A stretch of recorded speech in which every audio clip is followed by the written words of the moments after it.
Rosanth Publishing presents Ruined by Capture. A kidnapping, enemies to lovers, Mafia romance. Written by Sherry Blake, published by Rosanth Publishing, Ferretti Syndicate Series Book 4. All rights reserved. Subscribe to our channel to not miss any new audiobooks. Enjoy. Some decisions change your life. This one might end mine. My wedding day was certain to seal my fate. Bartered off in marriage to a monster, my existence merely a business deal to cement the aspirations of two crime families. But I don't follow anyone's rules and had no intention of going into that dark night. Instead of driving to a flashy cathedral ceremony, I plotted my disappearance, taking the evidence I've collected with me. But I hadn't planned on the booby trap that scuppers all my plans.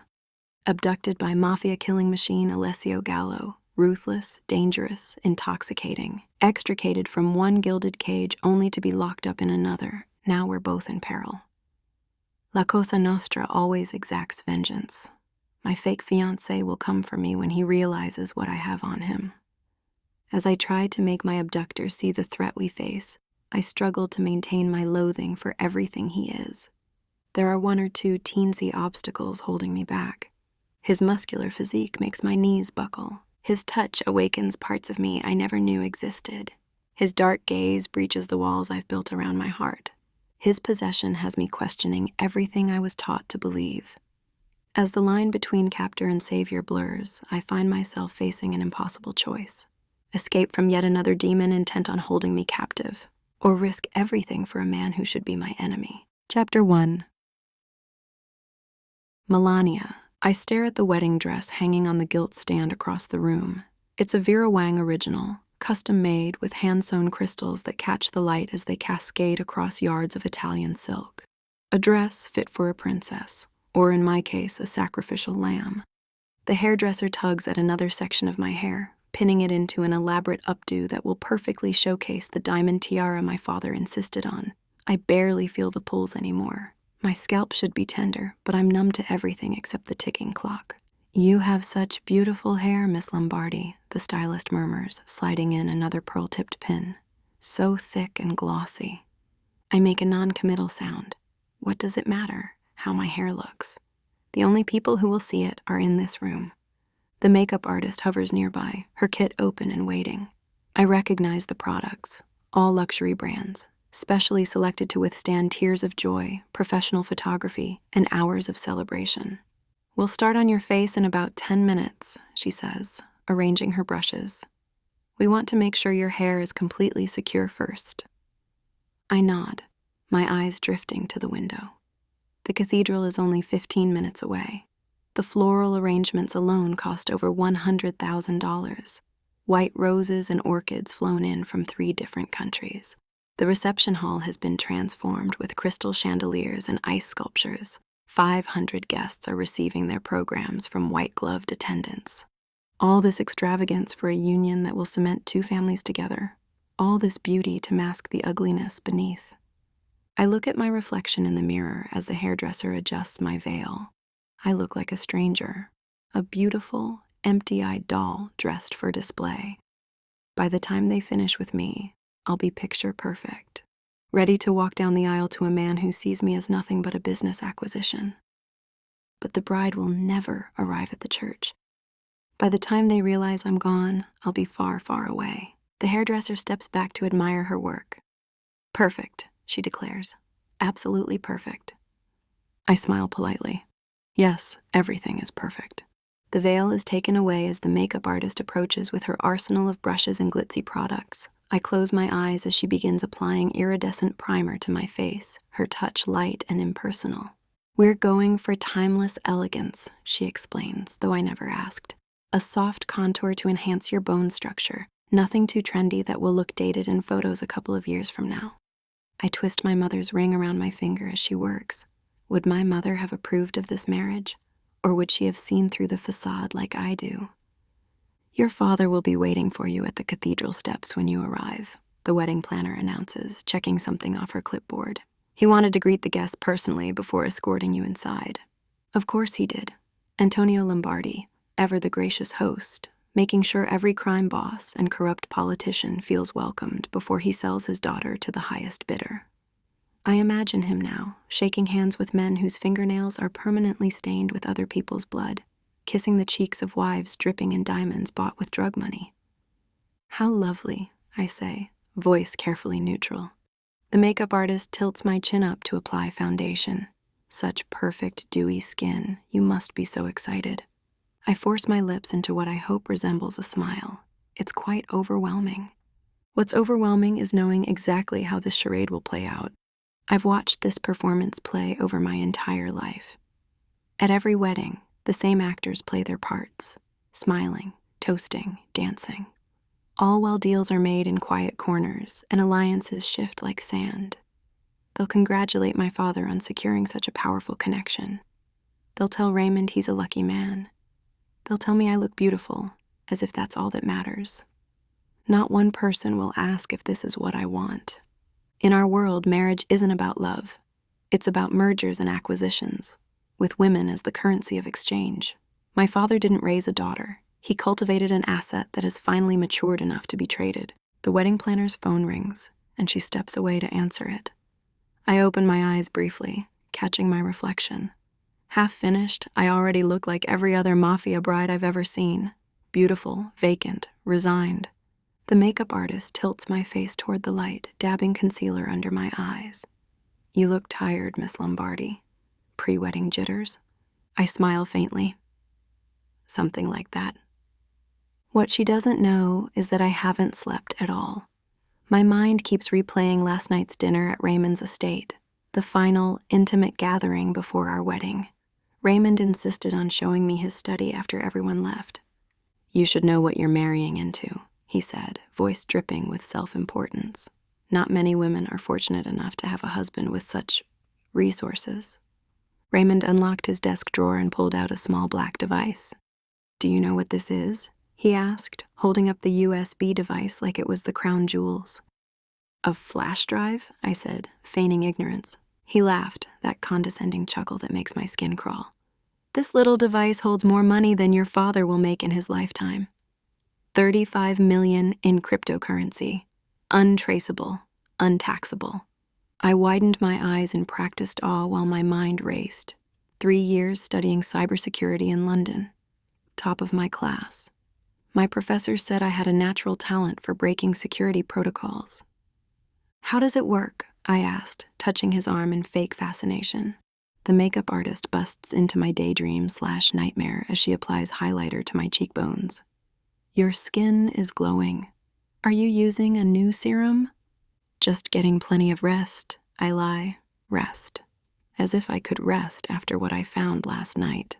As Raymond tucked his precious mechanical wallet back into his desk drawer, I deliberately slipped my mother's ring off my finger and gasped. My ring! I've lost my mother's ring. The panic in my voice wasn't entirely fake. That ring is the only thing I have left of her. It must have fallen off somewhere, I said, already searching around the floor. Please, Raymond, I can't lose it. He sighed, annoyed at the interruption of his wealth display. I'll check the dining room. You keep looking in here. The moment he left, I went straight to his desk. The drawer wasn't even locked. Such arrogance. Men like Raymond never expect women to understand their toys, let alone steal them. I slid the small device into my pocket. Back home in my room, I accessed the drive using the admin tools I'd developed during my final year. What I found made my blood freeze. Not just cryptocurrency transactions, but records too. Photographs, ledgers, names and dates of girls who'd disappeared.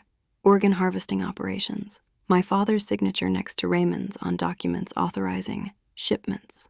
The makeup artist applies a rose-colored lipstick to my mouth, again jolting me into the now. Almost done. You'll be the most beautiful bride. I force another smile, feeling the weight of the knowledge that the USB is hidden in my bag in the car. Not just my ticket to freedom, but evidence that could bring down Raymond Stone, respected politician and secret monster, and my father along with him. I glance at my phone again, confirming that the message went through to my father's account. Technology has always been my ally, the one thing the men in my family never bothered to understand. They're still using the same passwords they created years ago, thinking their secrets are safe behind digital walls I learned to scale when I was 16. Miss Lombardi, we need to get you into your dress now, the wedding planner says, checking her watch. The text to the driver looked exactly like something my father would write. Curt, demanding, brooking no argument. Change of schedule. Pick up my daughter at 2 p.m. instead of 1 p.m. No one questions Antonio Lombardi, especially not his employees.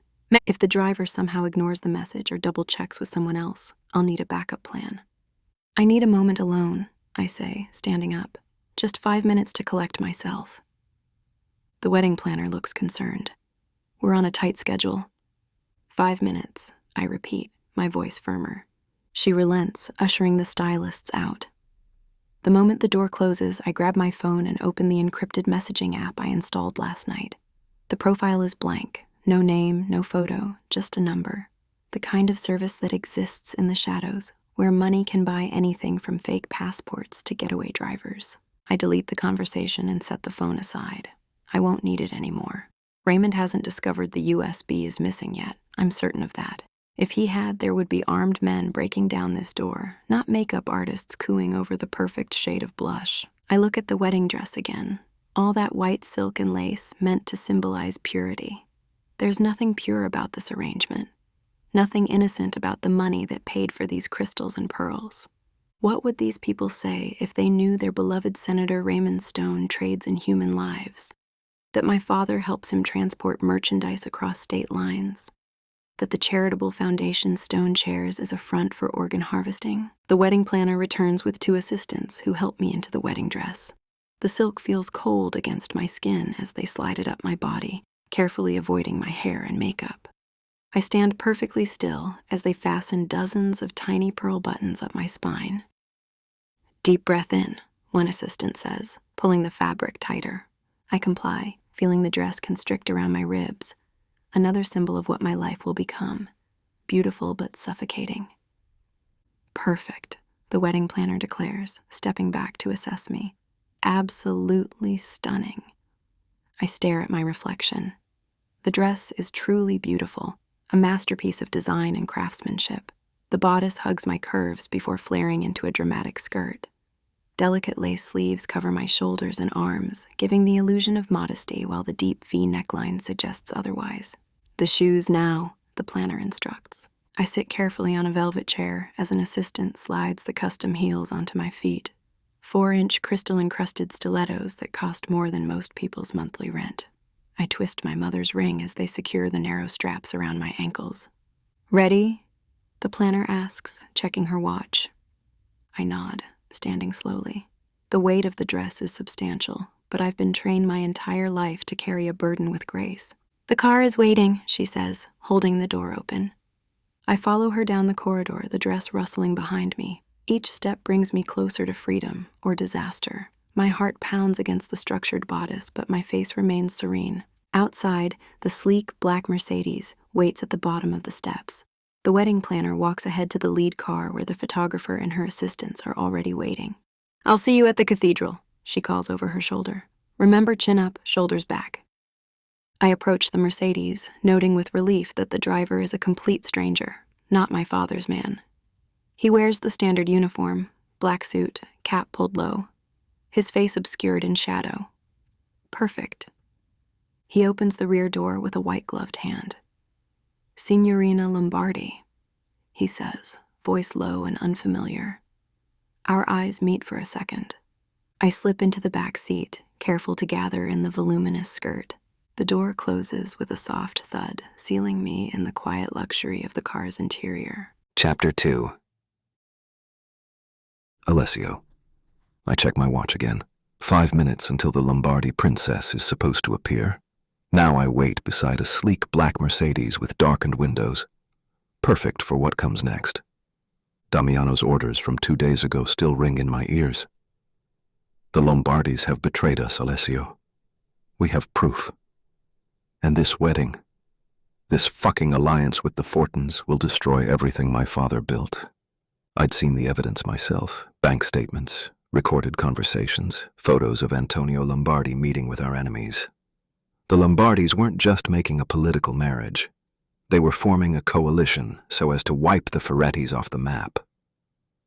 "Take the daughter," Damiano had said, his voice deadly calm in that way that always means trouble. "Before the ceremony. No blood, no mess. Just make her disappear. A hostage. A bargaining chip. Maybe more, depending on what she knows about her father's business." The massive doors of the Lombardi estate open. And there she is, Melania Lombardi, draped in white silk and lace. I've seen photos, but they didn't capture the reality of her. The curves barely contained by the tight bodice. The way she moves, careful, but not timid. Something in her eyes I didn't expect. Calculation. This isn't some weeping bride overwhelmed by her big day. This woman is thinking, planning. Interesting. She descends the steps alone. Some nervous woman with a clipboard and an earpiece climbs into the front car, muttering about schedules and timing. She doesn't even glance at me. I'm just another security goon to her, another black suit blending into the background. Little does she know. I step forward, opening the car door with a slight bow. "Signorina Lombardi." Her eyes meet mine and I briefly see something flash across her face. Not recognition, we've never met. Something else. Relief. That can't be right.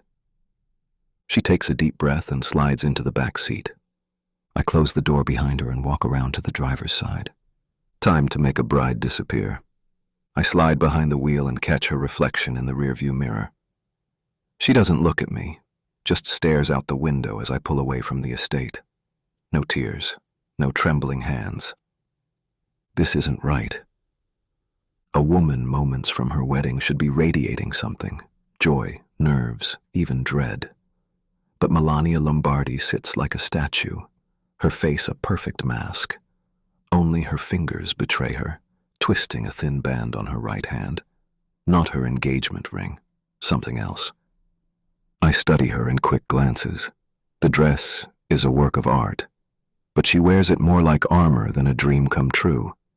Her hair is pinned in an elaborate style that frames her face perfectly, heart-shaped, with full lips pressed into a thin line. Her skin is flawless, makeup applied with expert precision. She looks like a porcelain doll, except for her eyes. Her amber hazel eyes are sharp, scheming, constantly moving as she tracks our route. I catch her gaze in the mirror, and for a brief moment our eyes lock.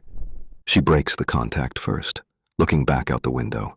Her fingers twist that ring faster now, a nervous tell that contradicts her composed face. I miss the turn that would take us to the church, watching for her reaction in the rearview mirror. Nothing, not even a flicker of surprise crosses her face. She just keeps staring out the window, delicate fingers still working the ring around and around. Something's off. A bride who doesn't notice when her driver misses the turn to her own wedding, who doesn't ask questions about a change in drivers. She shifts in her seat, the massive dress rustling like Christmas wrapping.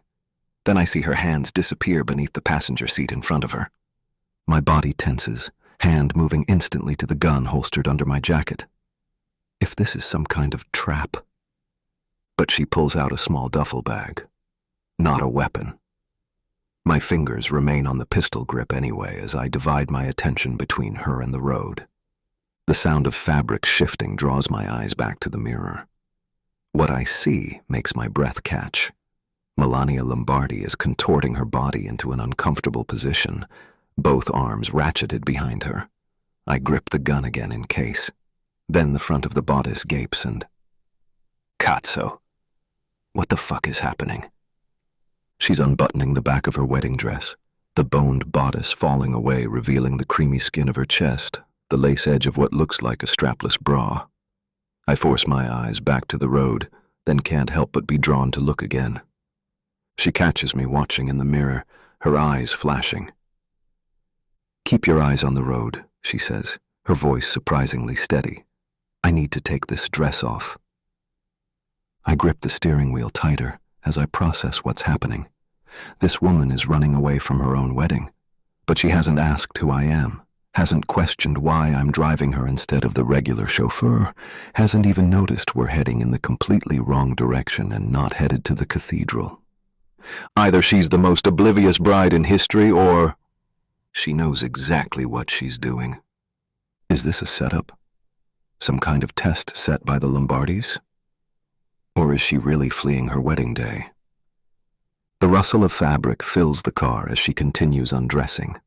I force my attention to the road, taking a sharp left that puts us firmly en route to the first stop in the plan. Still no reaction from her. What the actual fuck is going on? I take a deep breath, focusing on the narrow road ahead while keeping her in my peripheral vision. The situation doesn't add up. She's running from her own wedding, but I'm supposed to be kidnapping her. Someone's plan is about to get fucked up, and I know it's not mine. So, I say, keeping my voice casual, running away from your own wedding? She pauses, her dress half off, and meets my eyes in the rearview mirror. Something flashes across her face. Surprise, then suspicion, then a carefully constructed neutrality. I didn't hire you to ask questions, she says coolly. Her voice is cultured, precise. The voice of someone used to being obeyed. Not rude, but firm. A boundary being set. She thinks she hired me? Interesting. Very fucking interesting. Of course, I reply smoothly. My apologies. She returns to changing, sliding the gown down her body with practiced movements. I force my eyes back to the road, my mind racing to the only possibility. Melania Lombardi arranged her own escape, and by crazy coincidence ended up with me as her driver. Too bad for her.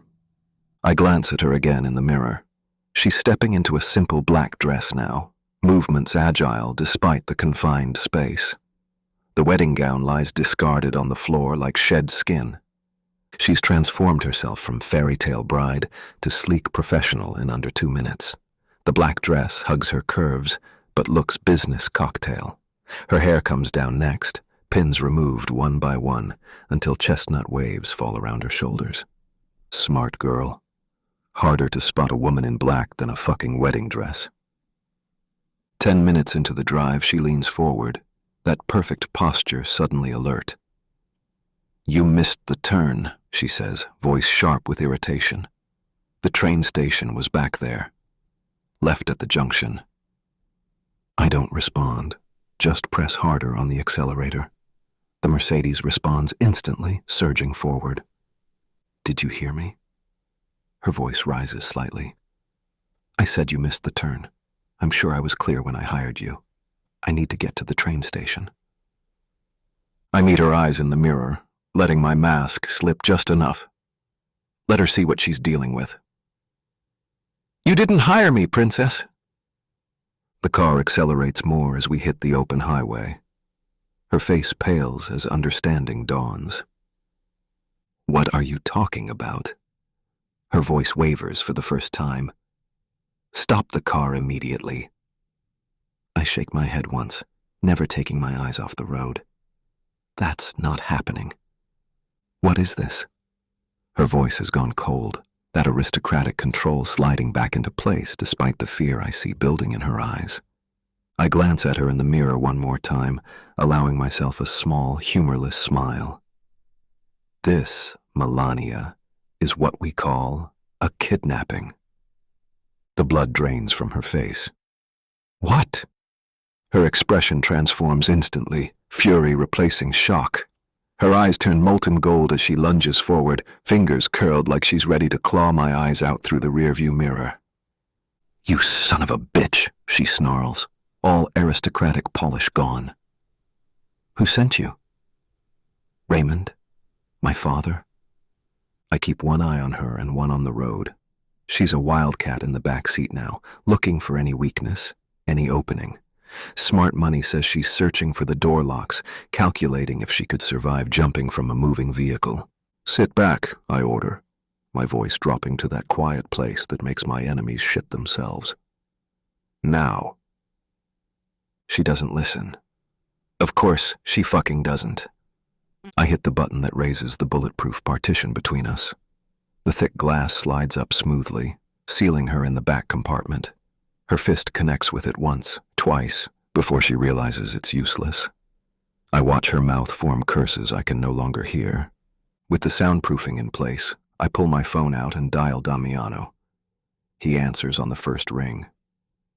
"It's done," I say, eyes flicking to the rear view where Melania is now systematically testing every door and window. "I have her." "Any problems?" Damiano asks. "Interesting situation," I reply, my thumb running along my bottom lip as I consider how to explain. She was already running. "What?" "Seems she was fleeing her wedding. Changed out of her dress in the back seat. Thought I was her getaway driver." A pause, then Damiano's low chuckle. "Fucking hell. The Lombardi princess was planning to leave stone at the altar." "Looks that way. She arranged for someone, the man I have tied up in the back of the car, to take her to the train station." I watch her test the partition again, her movements precise and methodical. Not panicking, analyzing. She's not what I expected. Complications? Nothing I can't handle. I glance at her again. She stopped pounding on the glass and is now sitting perfectly still, watching me with conniving eyes. She's contained. We move on as planned. Good. Keep me updated. I hang up and meet her eyes in the mirror. She's gone eerily still, like a predator waiting for the perfect moment to strike. Her face is a study in controlled rage. High cheekbones flushed with anger, full lips pressed into a taut line.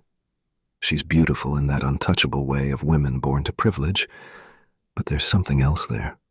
A hardness that doesn't match the pampered princess narrative.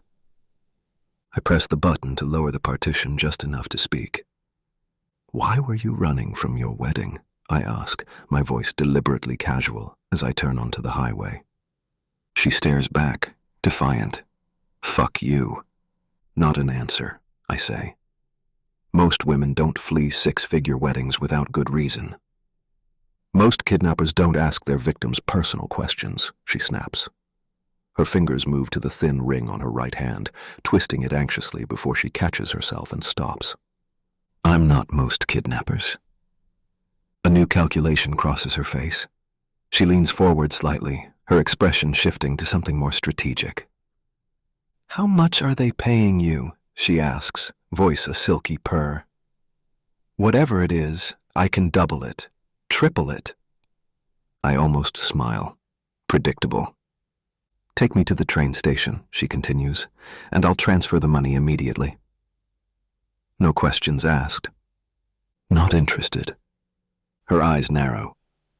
"You haven't even heard my offer?" "Don't need to."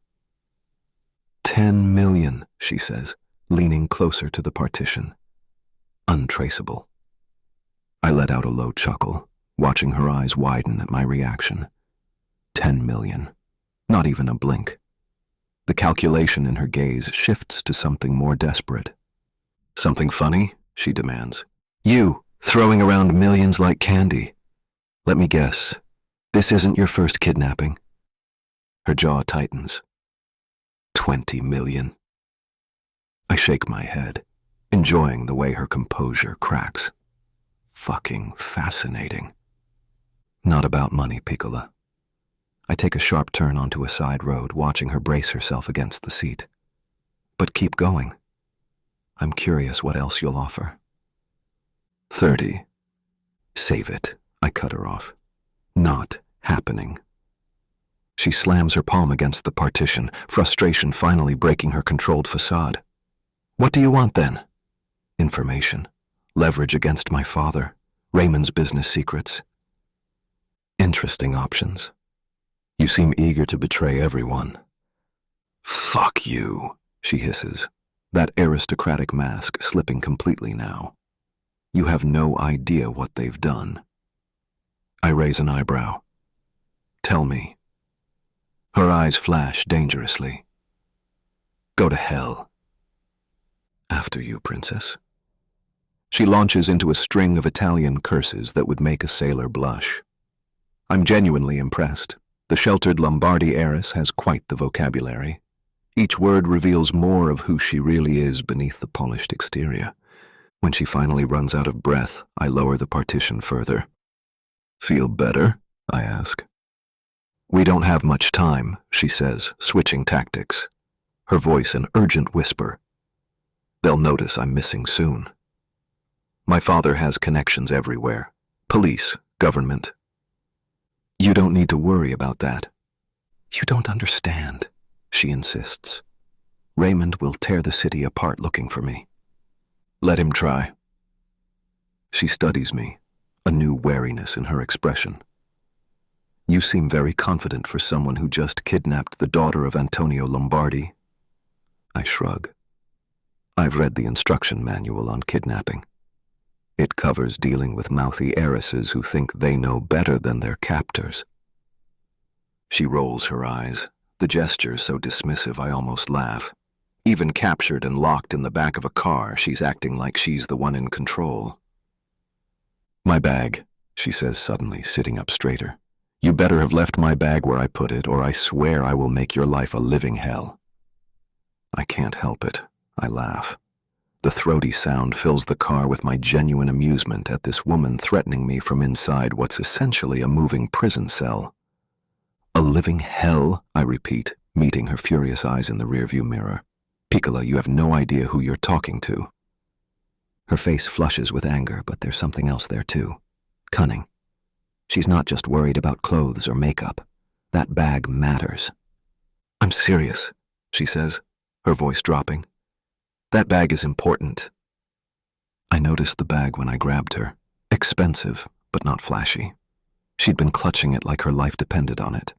I didn't have time to check it, too busy securing the driver in the trunk. "Your threats don't mean shit to me," I tell her, reaching for the partition control. "Save your breath!" "Wait," she starts, but I've already pressed the button. The bulletproof glass slides up completely, cutting off her voice mid-sentence. Her mouth keeps moving, those full lips forming what I assume are more creative Italian curses. I turn my attention back to the road. I'm not here to make conversation with Antonio Lombardi's daughter, no matter how intriguing she might be.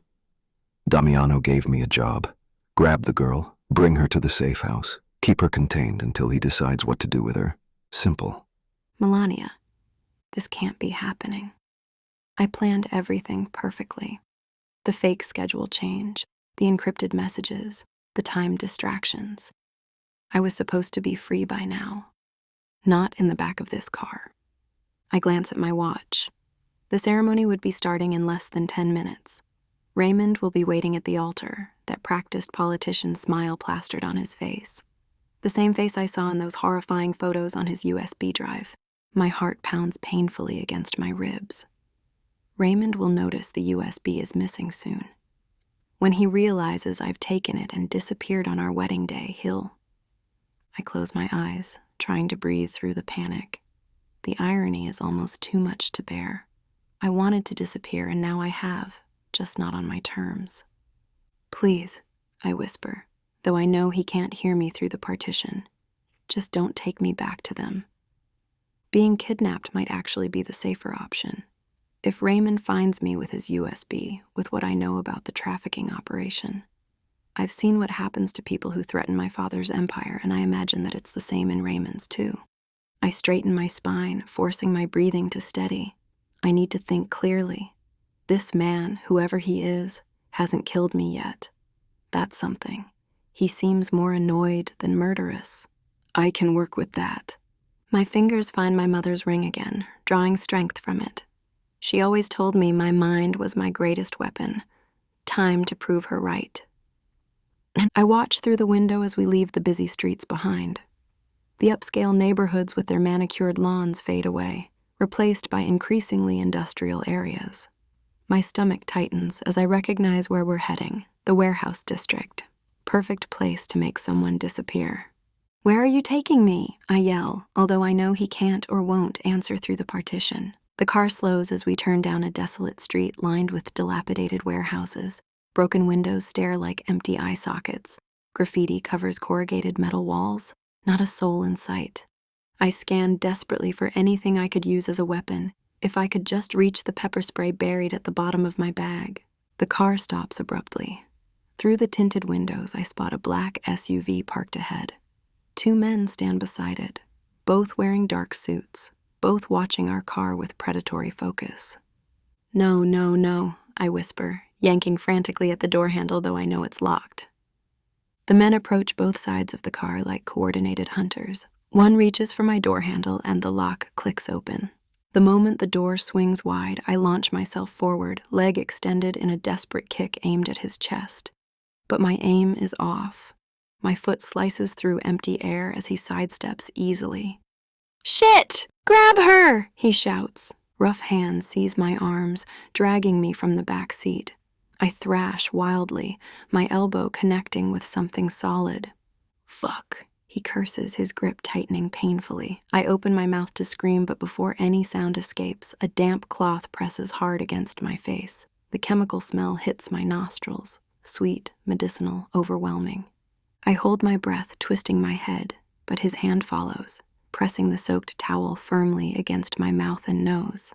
My lungs burn. I can't hold out. I gasp involuntarily. The world immediately begins to swim, buildings tilting at impossible angles. My limbs grow impossibly heavy. I try to fight, but my body won't respond. The last thing I see is the cold blue sky above as darkness creeps in from the edges of my vision, swallowing everything. Chapter 3. Melania. My head throbs with each pulse of my heart. I fight to open my eyes, but my eyelids feel impossibly heavy. Something soft presses against my cheek. I'm lying down, not in a car anymore. Where am I? The fog in my brain slowly clears and memory crashes back. The wedding, the escape plan, the kidnapping, the warehouse district, the cloth over my face. I bolt upright, blood rushing, then immediately regret the sudden movement as nausea rolls through me. I press my palm to my mouth, willing myself not to vomit. Stay calm, I whisper to myself. Assess the situation. The room swims into focus. I'm on a bed, king size with dark gray linen. The walls are navy blue, minimally decorated with abstract art. A sleek dresser stands against one wall. No personal photos, no clutter. Impersonal, like a 5-star hotel room. One door, heavy-looking, probably locked. 2 windows with blackout curtains partially drawn, revealing glimpses of night sky. How long was I unconscious? I swing my legs off the bed, noticing I'm still in my black escape outfit. My shoes are gone, but other than that, I'm fully dressed. Small mercy. I push myself to stand, steadying against the nightstand when dizziness threatens to topple me. Whatever they drugged me with hasn't fully cleared my system. My bag is gone. The USB with evidence against Raymond and my father, gone. My carefully planned escape, destroyed. My fingers move to twist my mother's ring, forcing myself to breathe. Panic won't help me now. I need information. I need leverage. I need control. Think like a hacker, I whisper, approaching the window on unsteady legs. Find the system's vulnerability. I part the curtains wider. The window overlooks a manicured garden, surrounded by high walls topped with what look like security sensors. Beyond that, trees. No visible neighbors. No street signs or landmarks I recognize. My reflection stares back at me from the glass. Pale face, disheveled hair, eyes wide with fear I'm trying desperately to suppress. I press my forehead against the cool glass, closing my eyes. This isn't the end. I've spent my entire life navigating dangerous men and impossible situations. I survived my father's house. I'll survive this too. I straighten my spine, squaring my shoulders as I turn to face the room again. Whoever brought me here will come eventually. And when they do, they'll find I'm not the helpless princess they expect. The door swings open without warning. I freeze, my body tensing like a cornered animal. It's him, the driver. But he looks different now. Before we continue into the story, do us a favor. Like this video and hit the subscribe button, because it helps very much with YouTube's algorithm. If you want the audiobooks ads-free, visit our website and select our bundles to save more. Thank you again. Now, Back to our story. Gone is the nondescript suit and cap that partially obscured his face during the abduction. Now he stands before me in dark jeans and a fitted black t-shirt that does nothing to hide the muscular build beneath. My breath catches as I take in his full appearance for the first time. He's tall, towering really, with powerful shoulders that fill the doorframe. His dark hair is short on the sides but longer on top. Heavy stubble shadows his jaw, giving him a dangerous edge that matches the intensity in his eyes. Those eyes, dark brown, nearly black, watch me with calculated rigor, missing nothing. Everything about him screams predator, from the way he holds himself, coiled power, ready to strike, to the stringent way he moves into the room. No wasted motion, nothing impulsive. He's beautiful in the way dangerous things often are, like admiring a knife's edge before it cuts you. I twist my mother's ring frantically, hating how my heart races. Not from attraction, from fear, I tell myself, from anger. "Who the hell are you?" I demand, proud that my voice doesn't shake despite the panic clawing at my throat. "And what do you want with me?" He studies me for a moment, his thumb tracing slowly along his full bottom lip as he considers his response. The gesture is strangely intimate, thoughtful, at odds with the man who drugged and kidnapped me hours ago. "Alessio," he finally says, his voice deep with a hint of an Italian accent, not the fake American one he used in the car. "Alessio Gallo." The name hits me like a physical blow. Gallo. I know that name from my father's files, right-hand man to Damiano Ferretti. I take a step back, my mind racing to process this information. Gallo, Ferretti. It doesn't make sense. Wait. I shake my head in confusion. My father has been working with the Ferrettis for years. Why would you kidnap me? What's the point of this? Alessio's expression remains impassive, giving nothing away. His eyes drift from my face, trailing down my body in a slow, deliberate assessment. Heat floods my cheeks, not from embarrassment, but from outrage. "My bag," I demand, changing tactics. "Where is it?" "I need it." "Your belongings are safe," he says, his voice maddeningly calm. "For now, you'll have to wait." His gaze continues its journey, lingering on my curves in a way that makes my skin crawl. I recognize that look. I've seen it on countless men who see me as nothing but a prize to be won, a body to be possessed. Something inside me snaps. "Stop looking at me like that," I shout, my voice echoing off the walls. "I am not some object for you to ogle. I am not merchandise to be traded between crime families." Alessio moves so fast I barely register it. Suddenly, he's looming over me, backing me against the wall. His hand captures my chin, fingers firm but not painful, forcing me to look up at him. His face is inches from mine, his breath warm against my skin.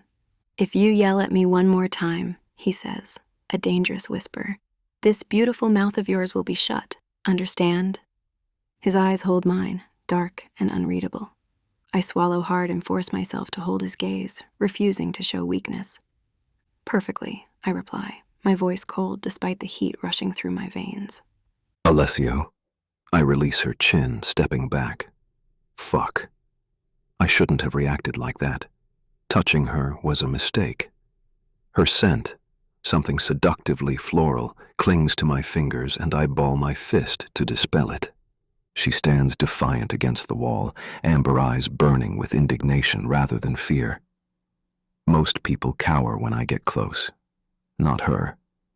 I take a moment to really study her. The photos in her file didn't do her justice. Melania Lombardi is all curves and fire. Chestnut hair falling in waves past her shoulders, plump lips, body lithe as a cornered wildcat. Even in her simple black clothes, she carries herself with the posture of someone who's never had to bow down to anyone. "Are you hungry?" I ask, my voice deliberately neutral. She blinks, clearly surprised by the change in topic. Her eyes narrow with suspicion. "What exactly is there I can eat here?" she asks, her tone carefully controlled. I allow myself a small smirk. We don't usually stock princess food in warehouses. A flash of something, irritation, amusement, I can't tell, crosses her face. For sure you don't, she says, crossing her arms. But you might have drugged the food too. Once was enough, thank you. If I wanted to drug you again, Piccola, I wouldn't need to hide it in food, I say. You'd already be unconscious. Seeing as you've magnanimously permitted me to go undrugged, I need my laptop and USB drive, she fires back, eyes flashing. Now. My eyebrows rise at her imperious tone. She's either incredibly brave or incredibly stupid. You need? I repeat, my voice lowering to a warning tone. Let me make something clear, Lombardi. You don't make demands here. She takes a step forward, chin raised. That USB contains important files. I dash. You forget your place, I cut her off, closing the distance between us in 2 strides. One more time, and you'll find out exactly how unpleasant I can be. Something flickers in her eyes. Not apprehension, but shrewdness. She's measuring me, weighing options. Smart girl. But not smart enough to keep her mouth shut. My place? She challenges. And where exactly is that in your little operation? I don't answer. Instead, I turn and stride to the door, pausing only to look back at her. Get comfortable in your room, Melania. You'll be here a while. The lock clicks satisfyingly behind me. I hear her frustrated exhale through the door, followed by what sounds like a shoe hitting the wall. Spirited little thing. In the kitchen, I pull out my phone and dial Damiano's number. He answers on the 2nd ring. She's awake, I tell him without preamble, leaning against the counter. And Damiano's voice is tense. I can hear traffic in the background. And she's demanding her belongings. Specifically her laptop and some USB drive. Interesting. There's a pause. How do you think our friends are reacting? I know he means Raymond and Antonio. Threatening everyone who breathes wrong in their direction. Any leads? They're turning the city upside down, Damiano says. Stone's men are questioning everyone at the church. Antonio's threatening his own staff. Timeline? I inquire. Won't be long. Damiano's voice hardens. I'm making my next move tonight. Time to show those bastards exactly who the fuck the Ferrettis are. He's not just in debt to us up to his eyeballs, Damiano says with disgust. The Stronzo wanted to unite with fucking Raymond Stone. He chose this, I say. Keep her secure, Damiano orders. I'll be in touch. The line goes dead, and I slip the phone back into my pocket, thinking about the girl locked in the bedroom. What exactly is on that USB, and was it what made her risk everything to run? The warehouse kitchen is bare bones, stainless steel counter, industrial fridge, and not much else. We stocked it with basics when we set it up as a safe house last week. I pull open the refrigerator, eyeing the limited options. There's some prepackaged sandwiches, bottled water, and energy drinks. I grab a turkey sandwich and a bottle of water. Not exactly gourmet cuisine, but it'll keep her alive. That's all that matters right now. Walking back to her room, I roll my shoulders to release some tension. I unlock her door and step inside. Melania sits cross-legged on the bed, her posture rigid and alert. The moment I enter, her eyes lock onto mine with pure venom. Her fingers curl into the bedspread like she's physically restraining herself from attacking me. The sight is oddly entertaining, this tiny, elegant woman looking ready to go for my jugular. Dinner, I say flatly, placing the sandwich and water on the small table near the bed. She doesn't move, doesn't even glance at the food, just keeps her eyes burning into me with silent malevolence. You should eat, I add, crossing my arms. Hunger strikes won't work here. How thoughtful, she replies, voice dripping with sarcasm. Do you always treat your kidnap victims to such fine meals? I feel my lips twitch with something dangerously close to amusement. Only the special ones. Her eyes roll and I can practically see her counting to 10 in her head. The bathroom has everything you need, I say, nodding toward the adjoining door. Towels, soap, even a toothbrush. How civilized of you, she spits. I leave the room without another word, letting her barbed comment hang in the air. Her anger doesn't bother me. I've dealt with far worse than a spoiled princess throwing a tantrum. The security room is down the hall, a converted storage space with steel-reinforced walls. I punch in the code and step inside, locking the door behind me. The soft blue glow from 6 monitors illuminates the otherwise dark space. I drop into the chair, eyes scanning each screen methodically. The setup is simple but effective. High-definition cameras covering every angle of the property. One shows Melania's room, where she's now pacing like a caged animal, ignoring the sandwich I left. Another displays the empty hallway outside her door. Remaining screens show the front entrance, back door, perimeter fence, and the small yard. This place is a ghost property that doesn't exist on paper. Damiano made sure of that when we acquired it through 7 different shell companies. No connection to the Ferretti name anywhere. Even if Raymond and Antonio tear apart every Ferretti holding in the city, they'll never find this place.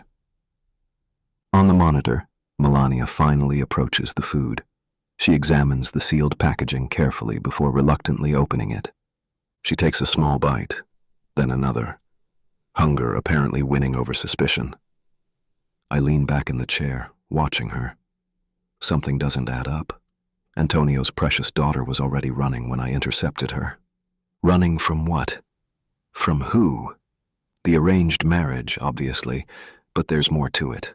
The way she demands that bag and USB, she's hiding something significant. My phone vibrates with a text from Enzo. Lombardi offering reward for information. 5 million. I snort. Pocket change. If Antonio thinks that's enough to buy betrayal, he's more desperate than I thought. Chapter 4. Melania. I pick at the last crust of the sandwich, my stomach satisfied despite my determination to reject anything he offers. My mind drifts back to when this nightmare truly began. 3 months ago, when I returned from London with my cybersecurity degree, Father suddenly wanted me at his side for every social function. At first, I thought he was finally taking an interest in my accomplishments, finally seeing me as more than just his pretty marriageable daughter. How naive I was. It was all about Raymond Stone. The first time I met him was at a charity gala. I remember the moment perfectly, Father's hand at my back, guiding me across the ballroom toward a circle of powerful men. "Melania, this is Raymond Stone," Father had said, his voice carrying that rare note of deference I'd seldom heard. Raymond turned, and something in his eyes made my skin crawl instantly. Tall, impeccably dressed in a custom suit. Silver-streaked dark hair styled to project distinguished authority. His smile never reached his eyes. Cold, assessing, like I was a new toy he was considering purchasing. "Antonio, you've been hiding this treasure," Raymond said, taking my hand and pressing his lips to it a moment too long. His fingers were soft, the hands of someone who ordered violence rather than committed it himself. Everything about him was carefully crafted, the political pin on his lapel, the charitable foundation logo on his cufflinks, the wedding band he still wore despite being widowed for years. To the world, Raymond Stone was the pinnacle of respectability, a widower devoted to public service, championing laws to protect families and children. The irony made me sick when I later discovered what those family values concealed. That night, I caught him watching me from across the room multiple times. Not with the typical male appreciation I was used to deflecting, but with something colder, more artful. As though I was an asset being appraised. I remember how Father paraded me at event after event, always making sure Raymond had access to me. The first time Raymond asked me out was at another charity gala, this one for children's education, the hypocrisy of which makes my stomach turn now. "Melania," Raymond had said, materializing at my side as I admired a painting in the silent auction. "You've been avoiding me all evening." His cologne was too strong, like he was trying to mark his territory with scent alone. I shifted away slightly, maintaining a polite smile. "I've been circulating, Mr. Stone. Father expects me to represent the family." "Raymond, please," he corrected, stepping into my space. "I'd like to continue our conversation from last week. Perhaps dinner tomorrow night." I know a wonderful Italian place that reminds me of Florence. My mouth opened to form a gentle but firm refusal when Father appeared, his hand landing heavily on my shoulder. She would love to. Father accepted for me, his fingers digging into my skin. Wouldn't you, Kara? I looked between them, trapped. I actually have plans to... Nothing that can't be rescheduled, Father interrupted, his smile never faltering while his grip tightened. 7 o'clock? Perfect, Raymond replied, his eyes never leaving my face. I'll send a car.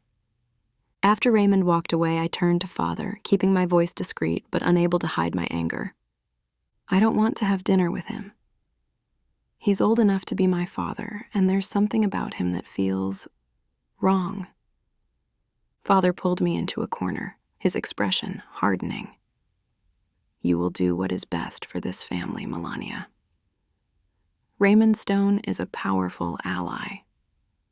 An ally? Is that what you call selling your daughter to the highest bidder? His hand shot up, finger pointing in my face. You sound like a spoiled child.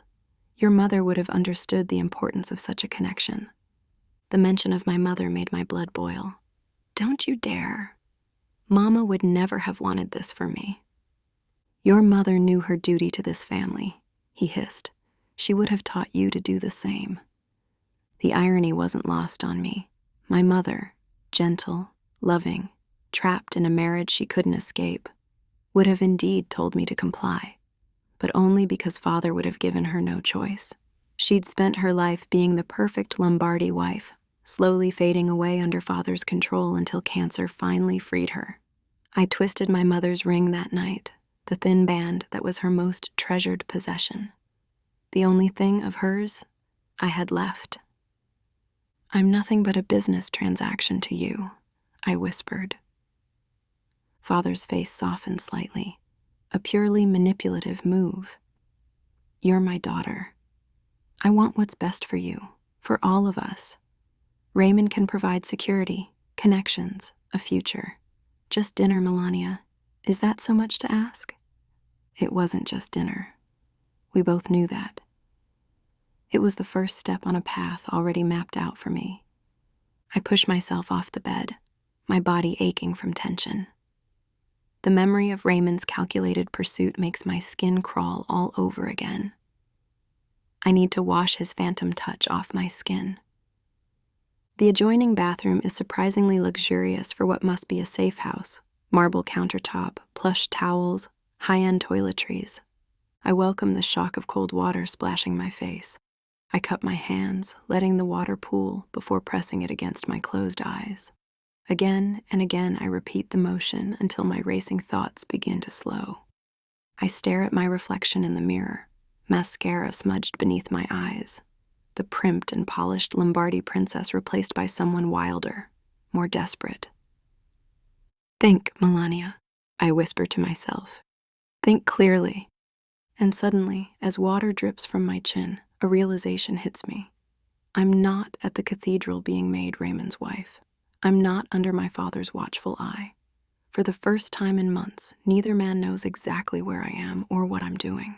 This kidnapping, as terrifying as it is, has achieved what I wanted most: escape. Not in the way I planned, certainly, but the result is the same. I have breathing room, time to think without Raymond's possessive gaze or my father's machinations. I grab a towel and pat my face dry, mind tumbling with new clarity. If I can access my laptop, retrieve the USB drive with evidence of their crimes, I might still salvage my original plan. The Ferrettis clearly have their own agenda with my father and Raymond, but perhaps I can use that to my advantage. For now, being away from both Raymond and my father is exactly what I needed. I take a deep breath, straightening my shoulders. If the Ferrettis eventually plan to return me to my father or use me as a bargaining chip, I'll need to consider my options when that time comes. But right now I have space to breathe, to think, to plan. And that's more than I had this morning in that suffocating bridal suite. Alessio. I watch the security feed as Melania disappears into the bathroom. She can't escape from there. No windows, one door, and we've cleared it of anything that could be used as a weapon. No need for cameras in that space. I've got limits. despite what she might think. When she emerges from the bathroom, face dripping, she looks different.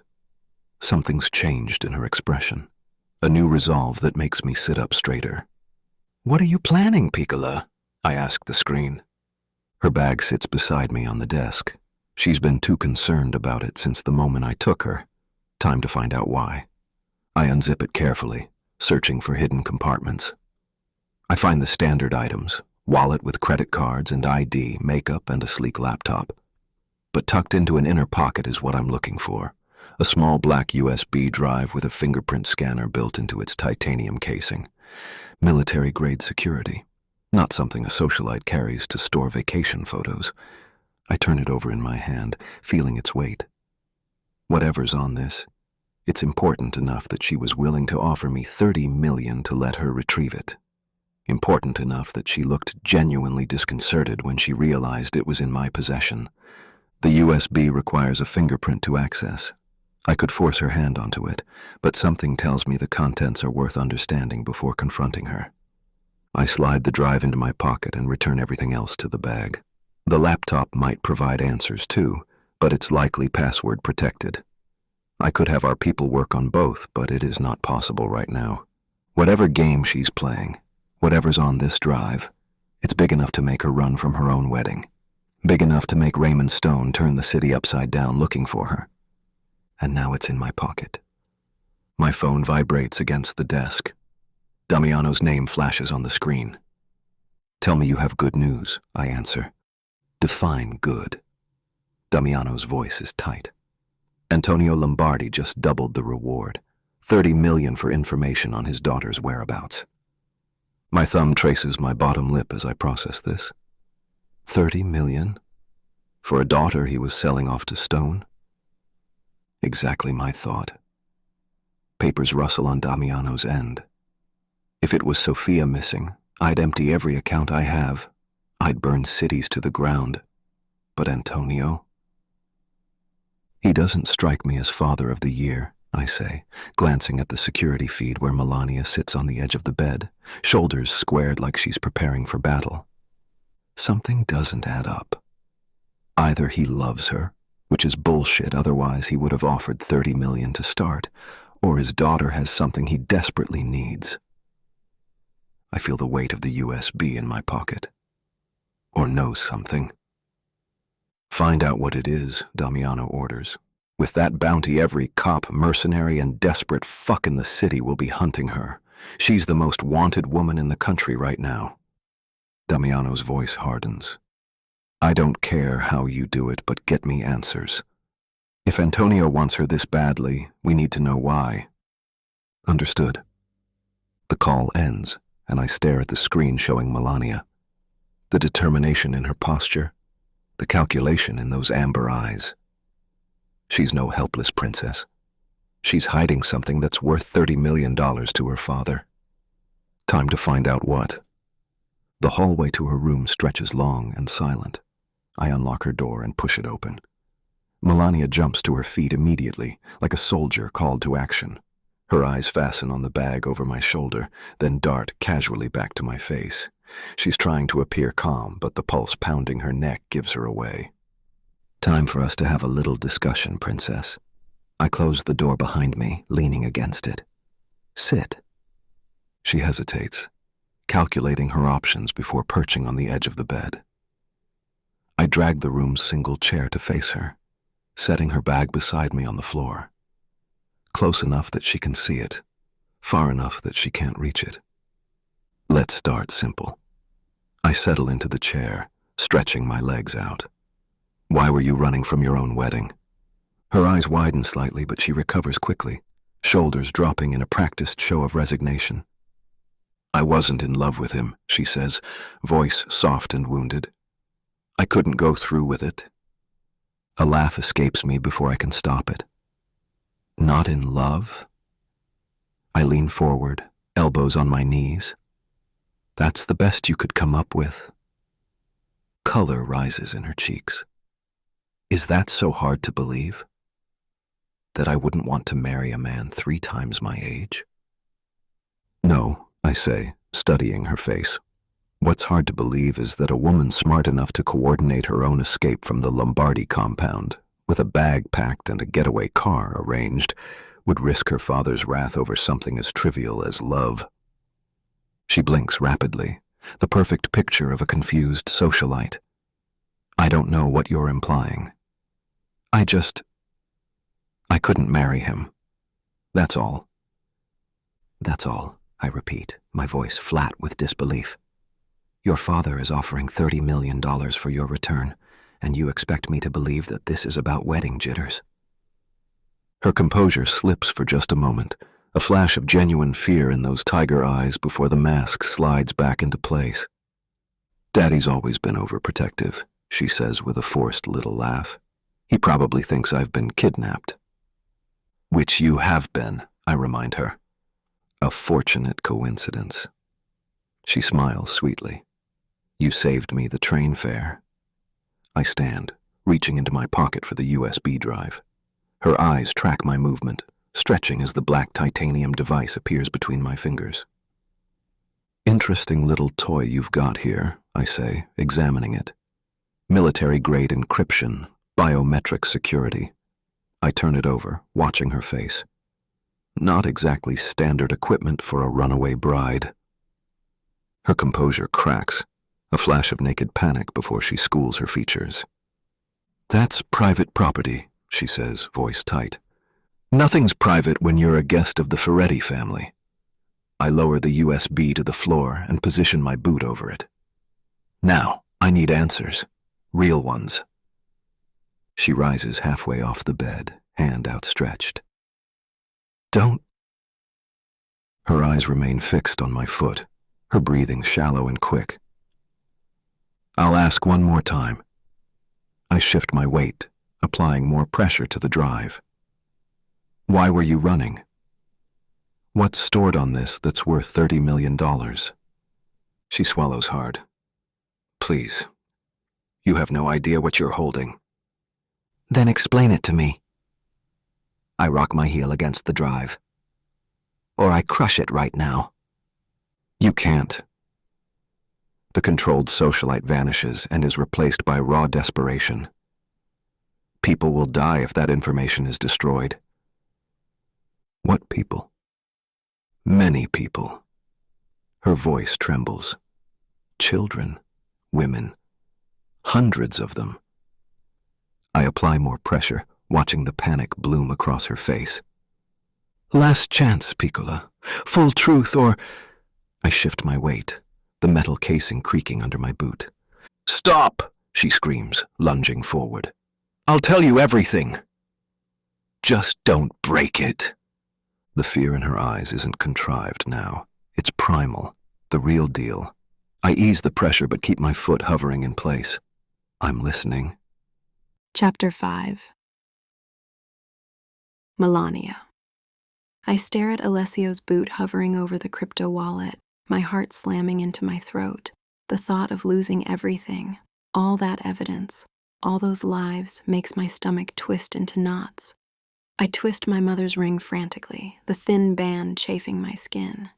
It's not a simple USB, I say, forcing the words past the tightness in my throat. It's a crypto wallet. His eyebrow lifts, interest flickering across his face. Cryptocurrency? That's what this is about? You stole money? No, yes, it's not that simple. My words tumble out in a desperate rush. The wallet contains cryptocurrency worth hundreds of millions, but that's not why I took it. He shifts his weight slightly, easing the pressure on the device but keeping his foot positioned. I'm still waiting for a reason not to crush this thing. Raymond and my father. I swallow hard, the words bitter on my tongue. They're running an organ harvesting operation. Human trafficking. The wallet contains all the transaction records, buyer information, victim data, everything stored on a private blockchain. His expression doesn't change, but something in his eyes darkens. And you expect me to believe Antonio Lombardi's precious daughter just discovered this? I found it last night in Raymond's study. I stop, realizing how naive I'll sound. I was looking for anything I could use to convince my father the marriage was a mistake. What I found instead was proof they've been selling people for parts. Alessio's jaw tightens. So, you copied his files? No. I took the actual wallet. I can't keep the triumph from my voice. I used a backdoor in his network security to bypass the biometric lock. That's why I was running. I continue, my voice steadier now. Not because I don't love Raymond, although I don't, but because I found out what he really is, what my father is. Alessio studies me, his expression unreadable. I have no idea whether he believes me or if the Ferrettis are involved in similar operations. His world, like my father's, exists outside normal laws and ethics, but I need him to understand what's at stake. I only managed to hack one file because I didn't have time, but it was enough to make me run, I say quietly. Dates, names, age, medical data, hundreds of victims, children. My voice breaks on the last word. I can't let that evidence be destroyed. Those people deserve justice. I meet his gaze directly, dropping all pretense. You can turn me in for the $30 million if you want, but please don't destroy that wallet. It's the only proof. I examine Alessio's face, searching for any sign that he believes me. His dark eyes reveal nothing as he stares back. After what feels like forever, he finally removes his foot from above the crypto wallet. If what you're saying is true, he bends down and picks up the device, turning it over in his hand. How did you manage to bypass military-grade security just like that? These things are designed to be impossible to crack without the right fingerprint. I studied computer science in London, I say, trying to keep my voice steady despite the relief flooding through me that he's not threatening to destroy the evidence. Alessio lets out a short laugh. I already know that. Your father made sure everyone knew about his daughter's prestigious education. His eyes narrow. What I didn't know is that you have these kinds of skills. Hacking into encrypted devices isn't exactly part of the standard curriculum. No one truly knows, I say. Not my father, not Raymond, not even my brother. They all thought I was studying the basics, enough to sound impressive at dinner parties, but nothing actually useful. I pretended that I couldn't understand anything serious. But you do? I found the right teachers, I say carefully. People who understand that cybersecurity isn't just about defense. You can't truly protect systems unless you know how to break into them. Alessio studies me with new interest, his gaze more penetrating than before. So Antonio Lombardi's perfect princess daughter has been living a double life. Not a double life, I correct him. Just with parts of myself I kept private. We all have secrets. I swallow hard, watching Alessio's face as he processes what I've told him. His expression gives away nothing, a skill that must serve him well in his line of work. The silence stretches between us, racked with tension. What was your plan? He finally asks. After you'd escaped with this. He holds up the crypto wallet. I would have gone somewhere safe to decrypt the rest of the files, I explain, then anonymously release everything to multiple law enforcement agencies and news outlets simultaneously, so many that they couldn't all be silenced.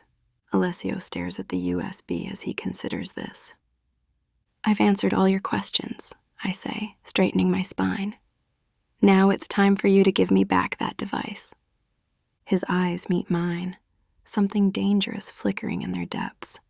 He holds up the crypto wallet between his thumb and forefinger, dangling it like bait. Come and get it, he says, his tone a challenge. I hesitate for only a second before lunging forward in a swift motion. My fingers stretch for the device, but Alessio raises his arm high above his head. My momentum carries me forward until I crash against his chest, the solid wall of him not budging an inch from the impact. I would have stumbled backward if not for his other arm wrapping around my waist, steadying me. Heat radiates from his body as his hand splays across my lower back, holding me firmly against him, caught between his wide, outstretched thighs. I'm brutally aware of how much larger he is, how easily he dominates the situation. I lift my head slowly, finding his face inches from mine.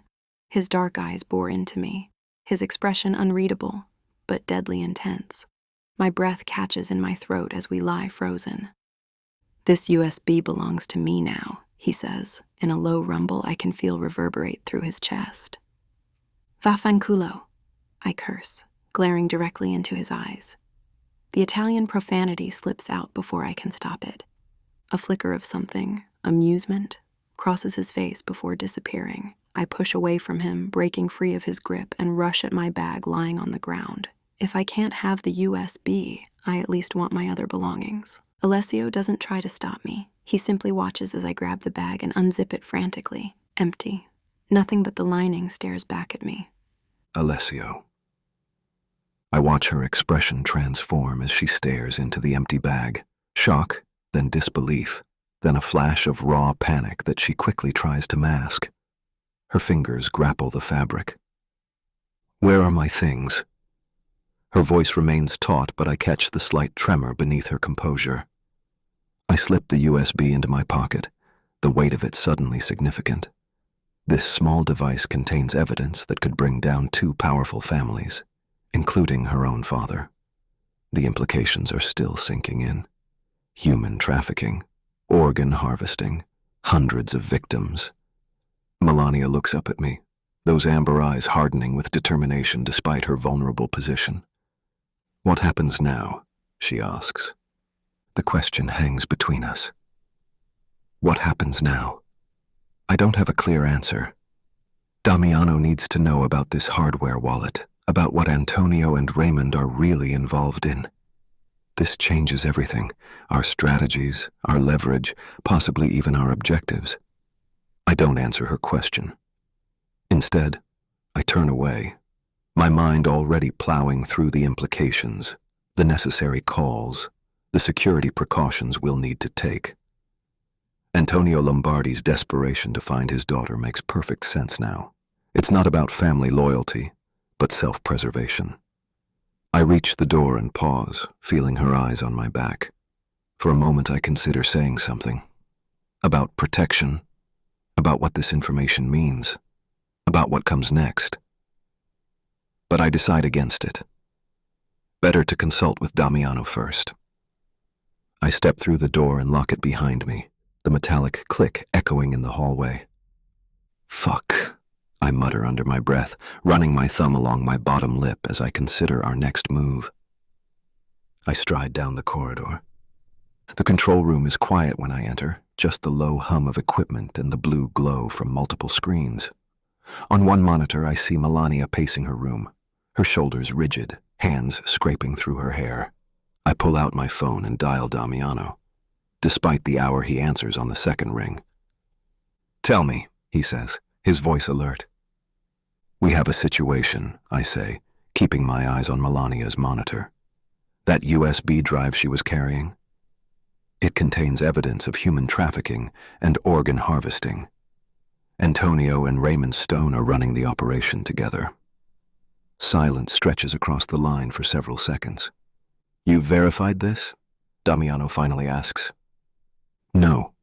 It's locked with military-grade encryption and fingerprint access, but she offered me $30 million to get it back. Damiano exhales heavily. This explains a lot. How's our guest? I glance at the monitor where Melania is now sitting on the edge of the bed, her posture erect, holding it together. Better than expected. I need to see what's on that drive, Damiano says. That's the problem. We can't access it without her. It needs her skills to bypass encryption. On the screen, Melania finally lies down, though I can tell she's nowhere near sleep. How are things on your end? I ask. Complicated, Damiano admits. Moving Zoe, Sophia, and Lucrezia to Italy wasn't easy. Daniel's with them, plus a couple of men I trust. Zoe's pregnant again, as you know, so I can't let this war I've started touch them. If what you're saying about Antonio and Stone is true, they'll be even more dangerous than we anticipated. So what's the play? Damiano is quiet for a moment. I need to think this through carefully. This changes our approach. I'll call you back. Understood, I say, ending the call. I turn back to the monitor, watching Melania stare at the ceiling. Neither of us will be sleeping tonight. Something else nags at me, though. Antonio's men will have found the abandoned car by now. The driver I left locked in the trunk will have told them everything. that Melania hired him to drive her away from her wedding. Fuck, I mutter. This changes things. Antonio knows his daughter was trying to escape. That's why he hasn't moved against the Ferretti estate yet, where Damiano waits for them with so many men they could start World War III. He can't be certain she was kidnapped rather than simply running away. I pace the control room, thinking through the implications. This uncertainty gives us an advantage. Breathing room we didn't expect. If Antonio believed without doubt that we had taken his daughter, he would have already launched an all-out assault. Instead, he's hesitating, probably questioning whether Melania ran of her own accord. I pull out my phone and text Damiano. Driver Melania hired will have talked by now. Antonio knows she planned to run. That's why they haven't moved against us yet. His response comes back quickly. I know. The game has changed. Get some rest. You'll need it. I glance at the monitor where Melania lies motionless on the bed, eyes still open, staring up. She's calculating her next move, just as I am. But she will eventually sleep. I won't. I head to the kitchen, needing something to take the edge off. Not enough to dull my senses. I never allow that. But enough to ease the tension coiling in my back. The kitchen is silent, bathed in shadows broken only by the dim light above the stove. I open the cabinet where yesterday I stored a bottle of Macallan 25. The amber liquid catches what little light remains as I pour a finger's worth into a crystal tumbler. The first sip burns perfectly, warming my throat as I roll the complex flavors across my tongue. Smoke, dried fruits, and a hint of sherry from the casks. It's a ritual that grounds me. I don't gulp it down. Men who can't savor good scotch can't be trusted with anything of value. I take my time, letting the liquor breathe between sips. I grab the bottle and glass, then make my way back to the control room. The blue glow of the monitors welcomes me back, casting everything in a frigid light. Melania hasn't moved, still staring at the ceiling, though her eyes occasionally droop now. I settle into my chair, placing the tumbler on the desk beside the keyboard. The scotch catches the light from the monitors, glowing like molten gold. Tonight will be a long one. Tomorrow, longer still. But for now, I have this moment of quiet, this glass of excellent scotch, and a puzzle to solve. Chapter 6. Melania. I jolt awake with the anxiety of a pounding heart. Sunlight streams through the blinds, casting prison bar shadows across the unfamiliar bed. I slept. Despite every intention to resist, my body betrayed me. The room feels different in daylight, less threatening, but more real. This isn't a nightmare I can wake from. I'm truly trapped here, at the mercy of a man who works for my father's enemies. I swing my legs over the side of the bed, my bare feet meeting the cool hardwood floor. My mouth tastes stale, and my hair feels like a tangled mess. The clock on the bedside table reads 7:43 a.m. Where is Alessio? He never returned after our confrontation about the USB drive. That thought sends a chill through me. He's in possession of Raymond's crypto wallet now. All that evidence of the trafficking operation, the faces of those victims, the transaction records, everything I risked my life to steal, is in his hands. My fingers fiddle with my mother's ring as scenarios race through my mind. What if he's already contacted Raymond? What if he's using the information to negotiate some deal that leaves me disposable? He doesn't need me alive to use that evidence. In fact, I might be more valuable to him dead. I force myself to stand, fighting the dizziness that threatens to overwhelm me, one step at a time. I need to think clearly. I step into the bathroom and flip on the light, wincing at my reflection. My eyes look hollow, my skin pale. I barely recognize myself. I turn on the faucet, letting cold water run over my wrist before splashing my face. The shock helps clear my head. I find a new toothbrush and toothpaste in the drawer. Clearly they've prepared for a guest, or a prisoner. As I brush my teeth, I try to assess my options. Alessio's absence terrifies me more than his presence did. At least when he was here, watching me with those shifty eyes. I knew where he was. Now he could be anywhere, making deals, plotting my fate, preparing to hand me over to someone worse. I rinse my mouth and stare at my reflection again. The woman looking back at me appears stronger than I feel. My mother's daughter. A survivor. There has to be a way out of this. But every path I see leads to the same conclusion because Alessio holds all the power now. He has the evidence. He has me. And he doesn't need to keep me alive to use either. I freeze mid-step as I exit the bathroom. Alessio sits in the armchair by the window, one ankle resting on the opposite knee. I didn't hear him enter. "Good morning," he says, his voice low and smooth. On the small table beside him sit 2 steaming mugs. He gestures toward the second chair. Coffee. I hesitate, glancing between him and the hot drink. The rich aroma fills the room, making my stomach clench with unexpected hunger. "It's not poisoned," he says, a hint of amusement in his tone. "If I wanted you dead, there are more efficient methods." I approach cautiously and pick up the mug, studying its contents. I take a sip. The coffee contains just the right amount of cream, no sugar. Exactly how I take it. "How did you know?" I ask, unable to hide my surprise. His mouth curves slightly. "You're the daughter of Antonio Lombardi. Your preferences are publicly documented." A chill runs through me despite the warm mug in my hands. Of course they would have researched me before abducting me. He already told me that yesterday. I take another tentative sip. The coffee is rich and smooth, clearly not instant. The small luxury feels strange within my captivity. "Thank you," I say automatically, my manners ingrained too deeply to ignore. Alessio watches me over the rim of his mug, his eyes never leaving mine. There's something different about him this morning. The hardness is still there, but layered with something else. Curiosity, perhaps. "You slept," he observes. "Not by choice," I reply, hating how vulnerable that makes me sound. He nods as if he understands completely. The body takes what it needs. I lower myself into the chair across from him, keeping my back straight, chin up. My mother's voice echoes in my head. "Never let them see your fear, Melania." Silence stretches between us as I sip my coffee, my mind cavorting with questions. Alessio studies me with those dark, penetrating eyes that seem to strip away my every defense. "Your brother," he says finally. "Leonardo. What did he say about your marriage to Raymond?" The question catches me off guard. I hadn't expected him to know about Leo, much less ask about him. I hesitate, fingering my mother's ring. He supported it, at least publicly. "And you didn't tell him what you found out about the trafficking operation?" I laugh, a bitter explosion that surprises even me. Blood doesn't always mean safety.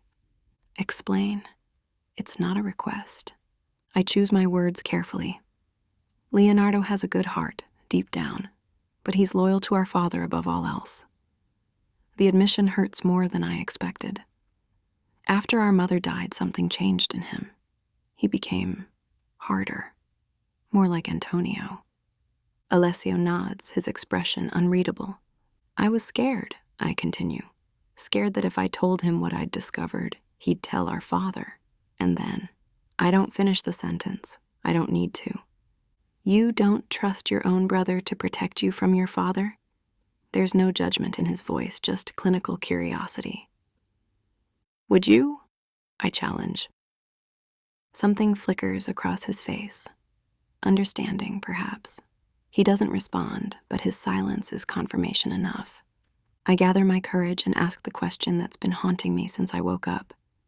"Are you going to kill me?" Alessio. I study her face when she asks whether I'm going to kill her. The question itself doesn't surprise me, but hearing it from her lips makes something twist in my gut. She thinks I'd kill a woman. Just like that. The thought sits uncomfortably in my chest. Yes, I've put bullets in men who deserved them. I've ordered hits and broken bones and made examples of those who crossed the Ferrettis. But a woman? Never. Some lines you don't cross, even in our world. Her eyes hold mine, waiting for reassurance I'm not sure how to give. The anxiety behind her composure is real. She genuinely believes I might end her life if she becomes inconvenient. What kind of men has she been surrounded by all her life? If I wanted you dead, Melania, you wouldn't have woken up this morning. It's not the comfort she's looking for, but it's the truth. I watch as she analyzes my statement, the subtle shift in her shoulders, the slight release of tension around her eyes. The Ferrettis have rules, lines we don't cross. Women and children are untouchable. Always have been. Always will be. It's what separates us from animals like Raymond Stone. But she doesn't know that. How could she? I take another sip of coffee, studying her over the rim. She's different this morning, still defiant, still calculating, but there's something else there too. A vulnerability she's trying desperately to hide. The original plan, to use her as leverage against Antonio, has shifted with this new information about the trafficking operation. She's become an asset rather than just a bargaining chip. But looking at her now, I'm not sure I can think of her as either. I clear my throat, suddenly needing to be anywhere but in this room with her. I'll be back later, I say, scanning her from head to toe one last time. The black outfit she wore for her escape hugs her curves in ways that make it hard to maintain my professional distance. I don't wait for her response before turning and walking out, making sure to lock the door behind me. In the hall, I take a deep breath as I consider our conversation. Something about her pulls at me. Maybe it's the way she refuses to show fear, or how her mind works 3 steps ahead. Either way, I need distance to clear my head. The control room is quiet when I enter. My phone buzzes with a text from Noah. Damiano put him on information-gathering duty inside the Lombardi organization. His message is brief but valuable. He's managed to place someone close to Leonardo, Melania's brother. I'm still scrolling through Noah's intel when the phone rings. Damiano. Yeah, I answer, keeping my eyes on the security feed. Antonio and Raymond have joined forces, Damiano says without preamble. Raymond's pulled every government string he has. They're monitoring and digging up records at train stations, airports, bus terminals, anything that could get her out of the city. Damiano's voice is clipped. He's got customs agents, police, even traffic cameras searching facial recognition. Good thing we kept her off grid then, I say. For now, but we need to move carefully. With the resources they're throwing at this, one mistake and we're fucked. What's the next move? I ask. You need to make her show you the evidence she claims she has on that drive, Damiano says, his voice hardening. We need to see exactly what we're dealing with. She's not exactly trusting me at the moment, I point out, watching her on the monitor as she paces the room like a caged animal. She thinks I might kill her. Are you fucking kidding me? Damiano's voice rises. This isn't about trust. She needs to learn her fucking place. I pull the phone away from my ear. She wanted to escape her marriage and destroy her family. That's what the fuck we want too. So use it and make it happen. There's a pause, and when he speaks again, it's with that dangerous edge I know well. Unless you can't handle a 21-year-old woman. My jaw clenches. I can handle her. Then do it. Get that evidence and confirm what she's claiming. If Antonio and Raymond are really harvesting organs, we can use that to destroy them both. I end the call without another word, my eyes still fixed on the security feed. Melania has stopped pacing and now sits on the bed, twisting a ring around her finger. Damiano's right. This isn't about developing trust bonds. It's about survival and opportunity. If she has the evidence she claims she has, that could bring down Antonio Lombardi and Raymond Stone. We need to see it. Now. I move through the kitchen, staring at the stainless steel appliances like they're foreign objects. Cooking isn't exactly in my skill set. Growing up, Mama said a young man needed proper nutrition, not whatever bachelor meals I might have attempted. Then when I joined the Ferrettis, there was Ettore, treating the kitchen like his personal kingdom, where others were barely tolerated. I opened the refrigerator, scanning its contents. There's enough food to survive, I guess. The problem isn't supplies. It's knowing what the fuck to do with them. Breakfast. How hard can it be? I grab eggs, thinking scrambled is probably the safest option. There's bread for toast, some fruit. Coffee I can manage. That's one thing I've mastered out of necessity, and I think she liked the one I made for her. 10 minutes later, I'm staring at slightly burnt toast, eggs that are somehow both undercooked and overcooked in different spots, and coffee that's probably the only edible thing on the tray. Fuck. I could call it Torre, but the old man would never let me hear the end of it. I can dismantle and reassemble a Beretta blindfolded, but apparently scrambling eggs is beyond my capabilities. I try the eggs. Well, you can swallow it, so let's go with that. Besides, we're not at a fucking hotel. Chapter 7. Melania. I think through my options. The walls of this prison close in with each passing hour. I can't just sit here and wait for whatever fate Alessio and the Ferrettis decide for me. What would Mom have done? She'd tell me to be smart, to use what I have. And what I have is information, knowledge, the one thing I've always been good at. I pace the room, formulating my argument. The Ferrettis clearly want something from me, otherwise I'd already be dead. Since they're against Raymond and my father, our interests align more than they differ. I hear footsteps approaching in the hallway. My pulse quickens as I smooth down my dress and take a steadying breath. The lock clicks and Alessio appears in the doorway, balancing a tray of food in one hand. The smell of coffee reaches me first. At least that will be good if it's like the one he brought me earlier. The rest of the food, however, is questionable. The eggs appear simultaneously raw and dried up, and the toast is charred around the edges. I repress a smile. I want to work with you, I say before he can speak, my voice calm despite the nerves shimmering in my stomach. His eyebrows lift as he sets the tray down on a table by the window. Against my father and Raymond, I continue, watching his face for any reaction. I have no illusions about my situation. I'm your prisoner, but I'd rather be useful than just sit here waiting for whatever you decide to do with me. I hold my breath, waiting for Alessio's response. His dark eyes study me with that unnerving intensity that makes me feel completely exposed. Is that so? He asks, a graveled tone that seems to vibrate the air between us. A shiver runs up my spine, although I'm not aware of feeling afraid. I try to focus on the conversation, but my mind keeps snagging on irrelevant details. The way his broad shoulders fill out the black t-shirt. How his stubbled jaw flexes when he's thinking. The controlled power in his movements as he sets down the tray. Yes, I manage, but much breathier than I intended. The evidence I have is comprehensive. He takes a step closer, and I fight the urge to step back. He smells of expensive cologne and something darker, something uniquely him. And why would you betray your family? His voice drops even lower, almost a husk. That voice. It does something to me I can't explain, like fingers trailing down my spine, raising goosebumps along my arms. I've never reacted this way to anyone before. It's unsettling how my body responds to him without my permission. They stopped being family when they tried to sell me to a monster, I say, crossing my arms over my chest, trying to create a barrier between us. When they chose profit over people's lives. My eyes linger at his mouth. I swallow hard and look away, confused by my reaction.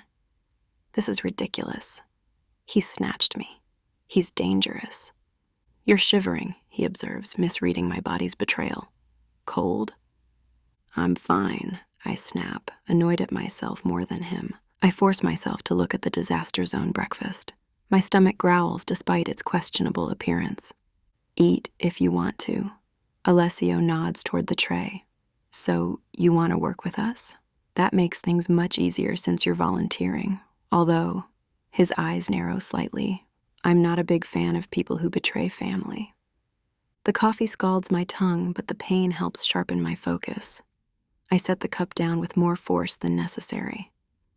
My father appears to be a monster who kills innocent people, I say, gaining strength with each word.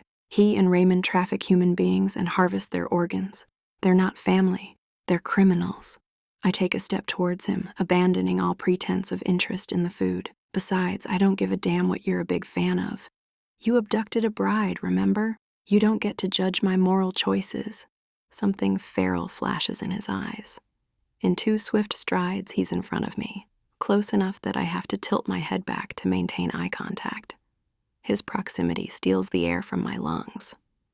If we're going to work together on this, he says in that low rumble again, you need to keep your smart mouth shut. His thumb caresses his bottom lip as he studies me, and I find myself momentarily transfixed. The hard power of the one against the fleshy fullness. I can't help but imagine. I don't respond well to orders. I snip without any conviction at all. His bottomless pit eyes bore into mine, unyielding. The corner of his mouth lifts in what might be amusement or disdain. I can't tell which is worse.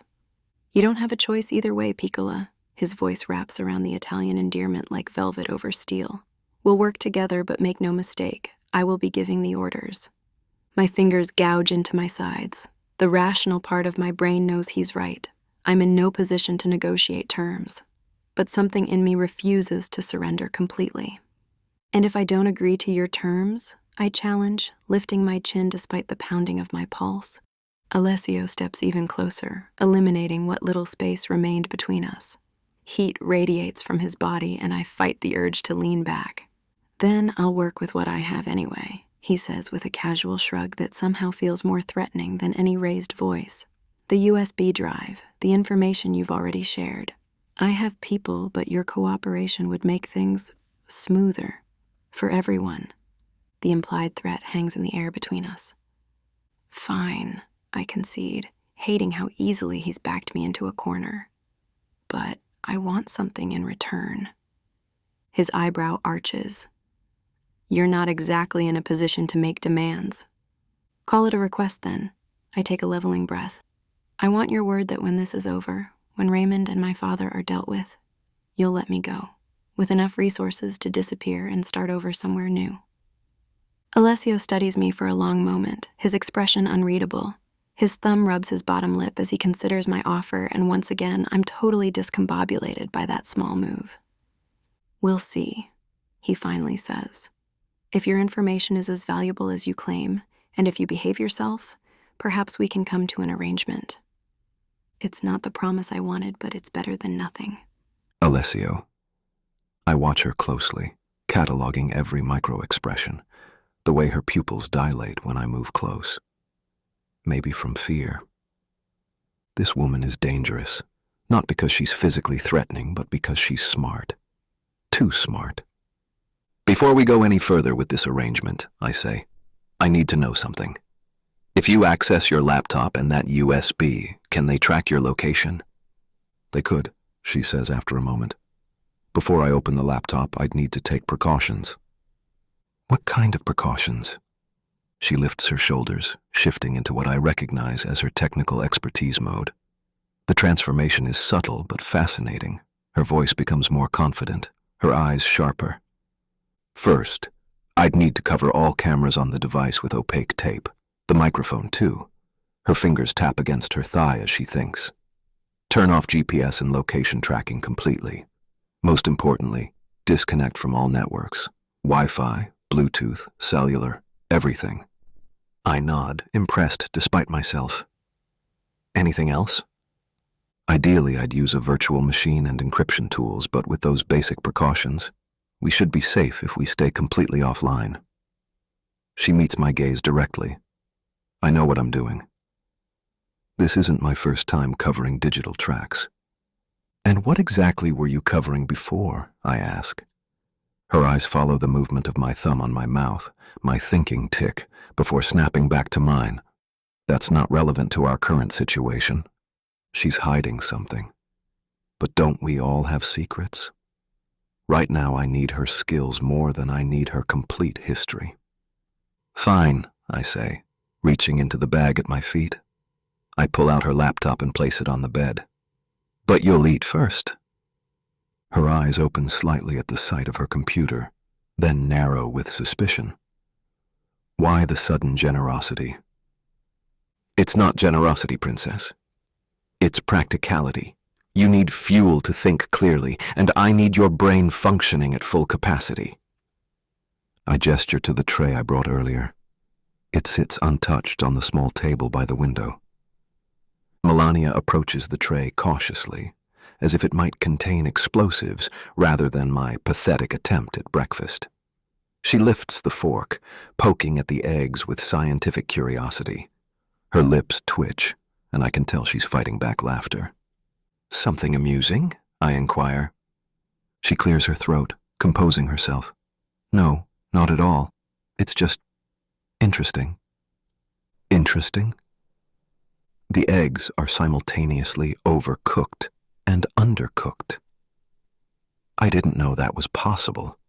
She puts a small bite in her mouth, chewing with determination. I don't cook, I say flatly.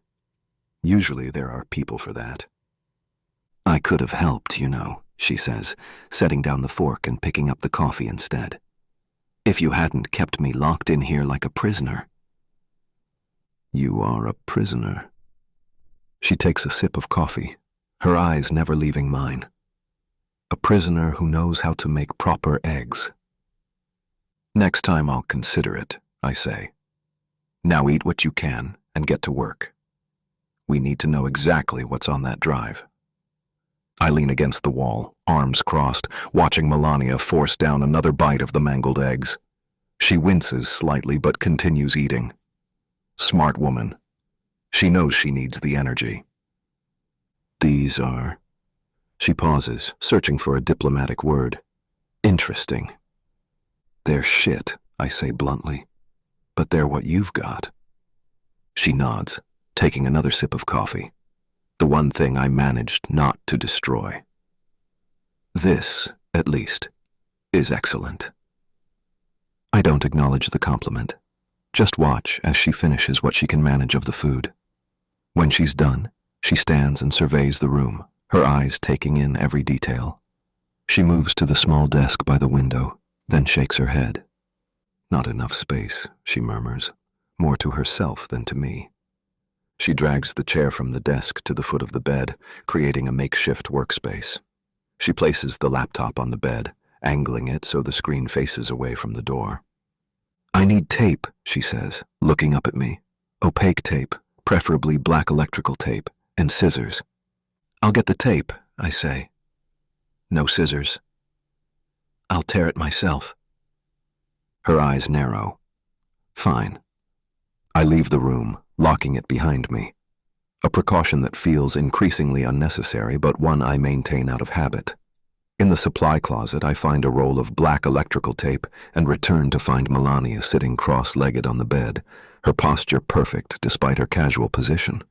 I hand her the tape and she immediately tears off a small piece with her teeth. She doesn't need any help. I get it.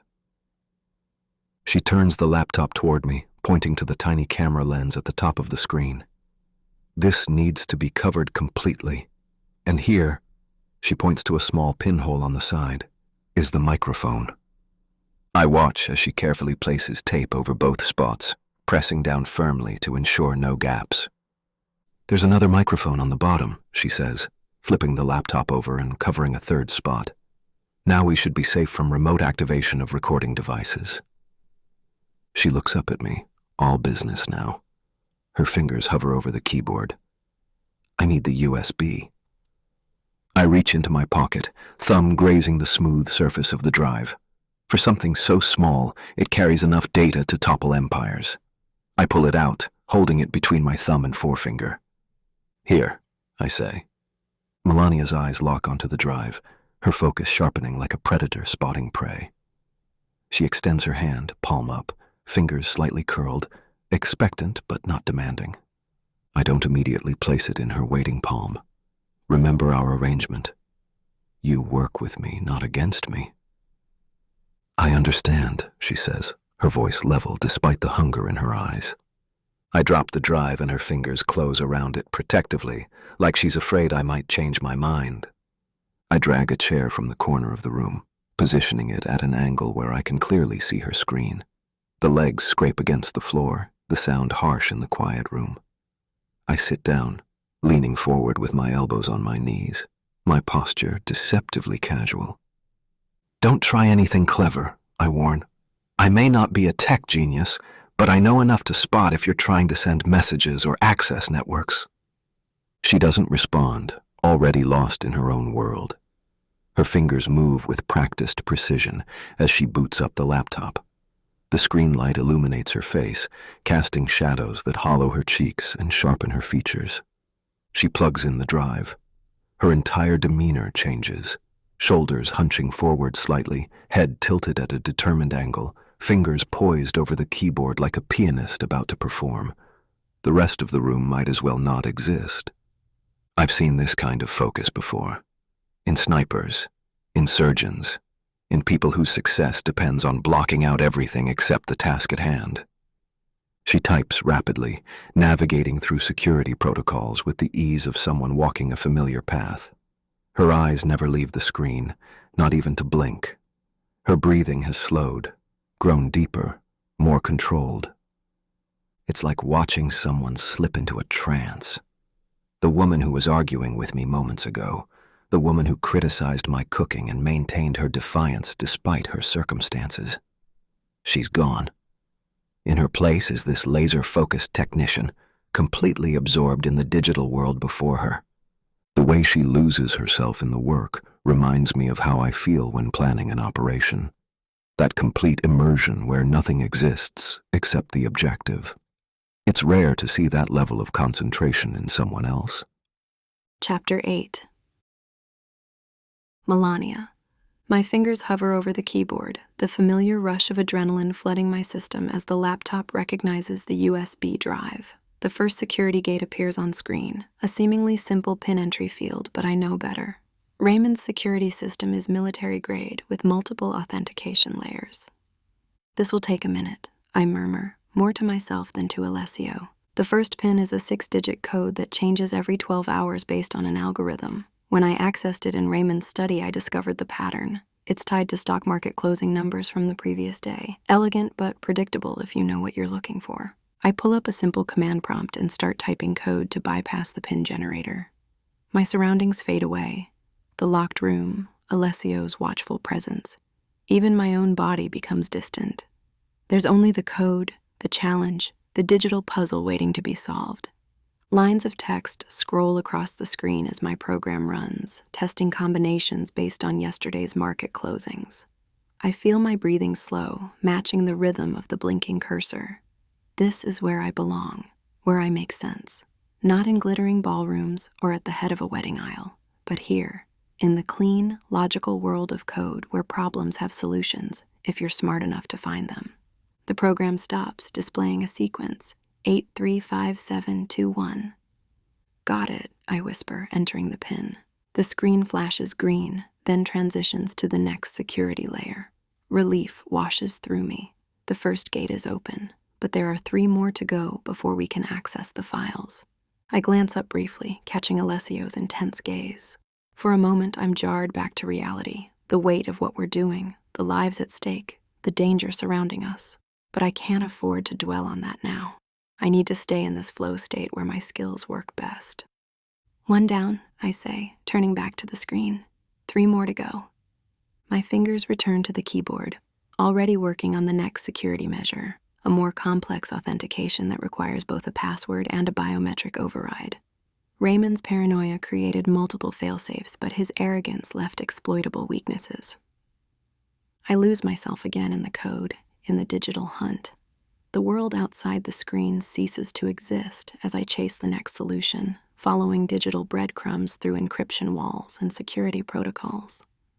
How much time do you need? He asks, his voice cutting through my concentration. I look up from the screen, a laugh escaping before I can stop it. Not the polite laugh I perfected for society events, but something raw and bitter that scrapes my throat on the way out. Days, I say, watching his expression harden. If it was hours, don't you think I would have done it before the wedding? Then I wouldn't be locked in a room with a man who's looking for the first opportunity to kill me. His jaw tightens, that muscle in his cheek jumping. If I wanted you dead. I know. I'd never have woken up. I wave my hand dismissively, turning back to the screen. You've made that abundantly clear. The truth is, I need uninterrupted time with this drive. Raymond's security system has layers upon layers of encryption, each requiring different techniques to bypass. The outer shell was simple enough to crack in his study, just enough to glimpse the horror inside, but the complete contents remain locked behind walls of code and authentication. Days, Alessio repeats, his thumb moving to his bottom lip, eyes never leaving my face. That's not acceptable. Well, the crypto wallet doesn't care what's acceptable to you. I gesture at the screen where another authentication window has appeared. This isn't like breaking into someone's Facebook account. It's military-grade security protecting hundreds of millions in untraceable currency and evidence of crimes that would put half the city's elite in prison. I can see the calculation happening behind his dark eyes, weighing the urgency against the reality of what I'm telling him. The Ferretti timeline versus the immovable wall of Raymond's security measures. Every shortcut I take increases the risk of triggering failsafes, I add. If that happens, everything on this drive self-destructs. All that evidence, gone. Is that what you want? Alessio's brow furrows as he studies the screen over my shoulder. I don't understand, he says finally, his voice rough near my ear. How can both money and files be on the same device? Money is money. Files are files. I pause my typing and turn slightly to face him, surprised by the question. His expression is deadly serious, those unfathomable eyes fixed on me with genuine confusion. It's easy to forget that not everyone lives in the digital world I inhabit. It's not physical money, I explain, keeping my voice neutral. Cryptocurrency exists as digital code. Think of it like a bank account number and password, but instead of connecting to a bank, it connects to a digital wallet that exists on a blockchain. His eyes narrow slightly. Blockchain? A digital ledger, I simplify. Imagine a book where every transaction is recorded, but instead of one person keeping the book, thousands of computers all have copies. That makes it nearly impossible to fake. I point to the screen where the authentication window waits.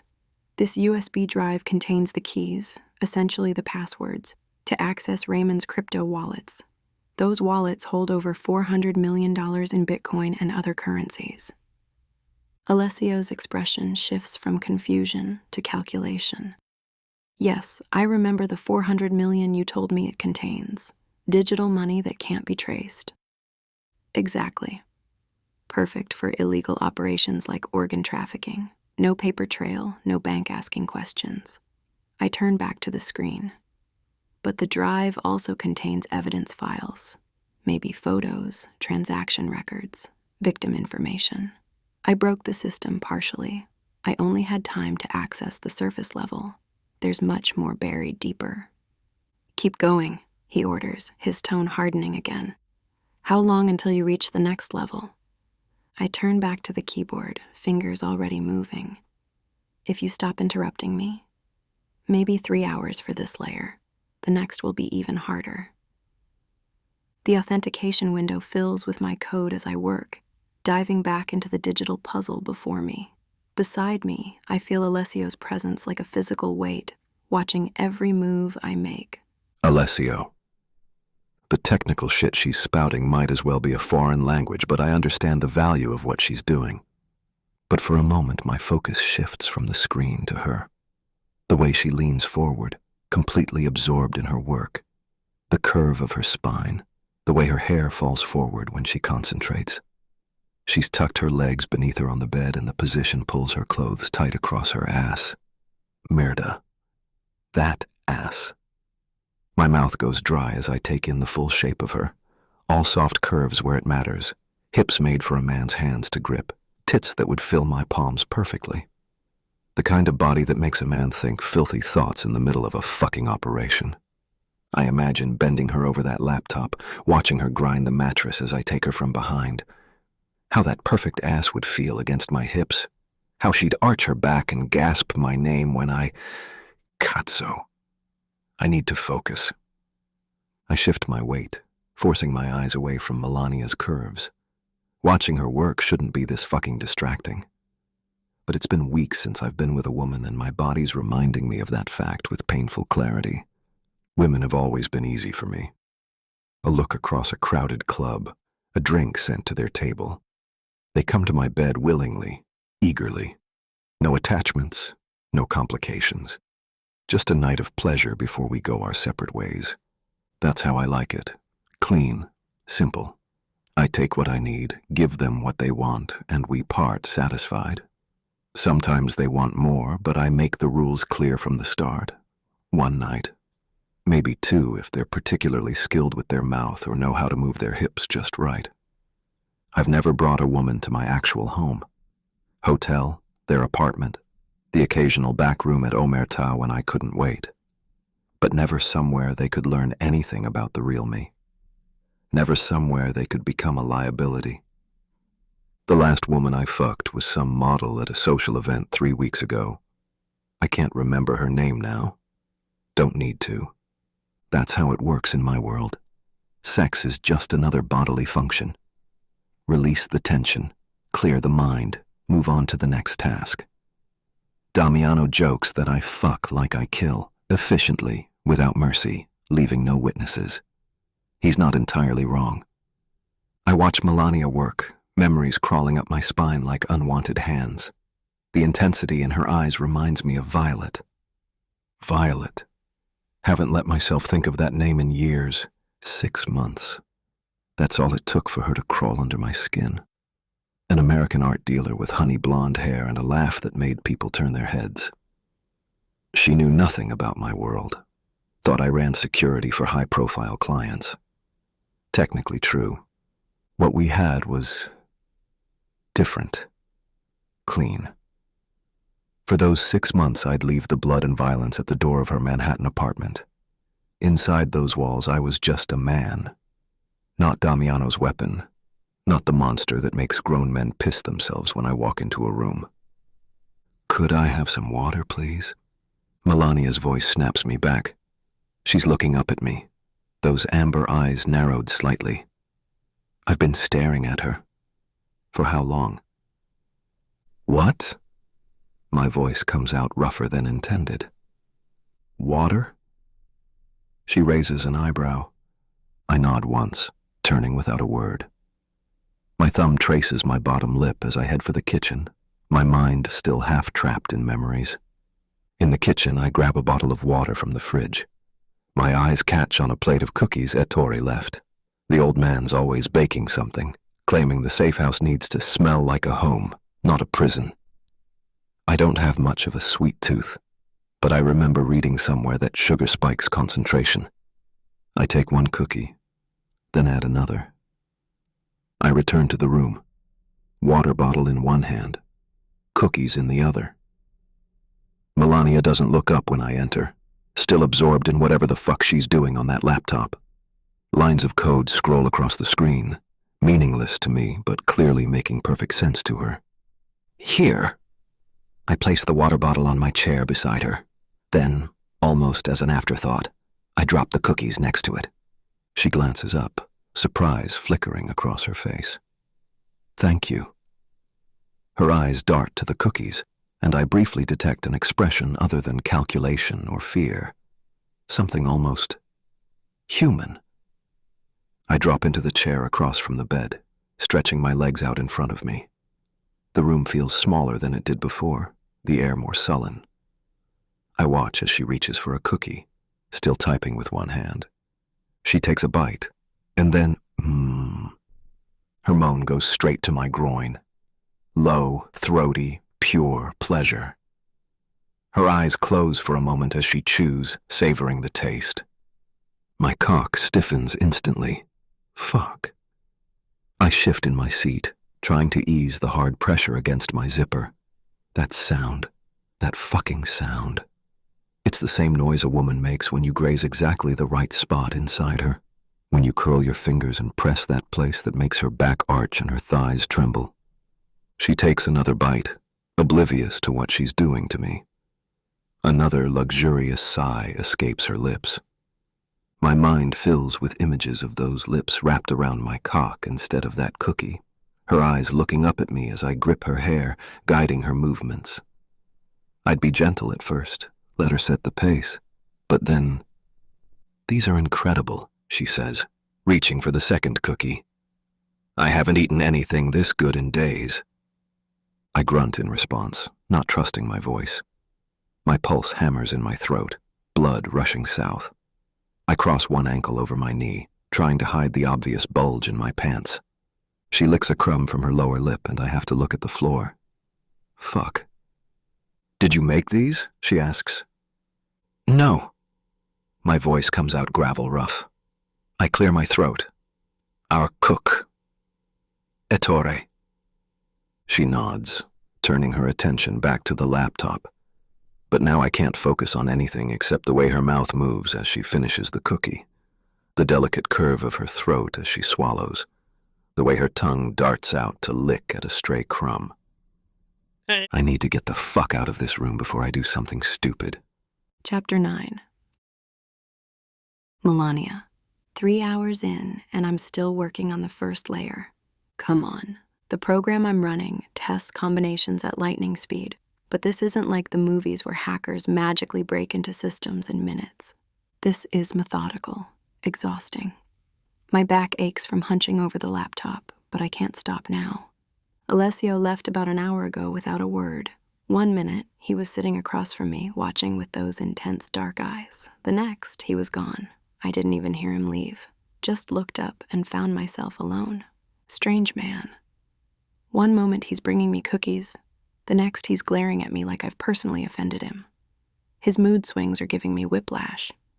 Not that I care. He's my captor, not my friend. His emotional state means nothing to me beyond how it might affect my safety. I take a sip of water and refocus. The program runs through another set of combinations, each failure bringing a tiny flicker of frustration.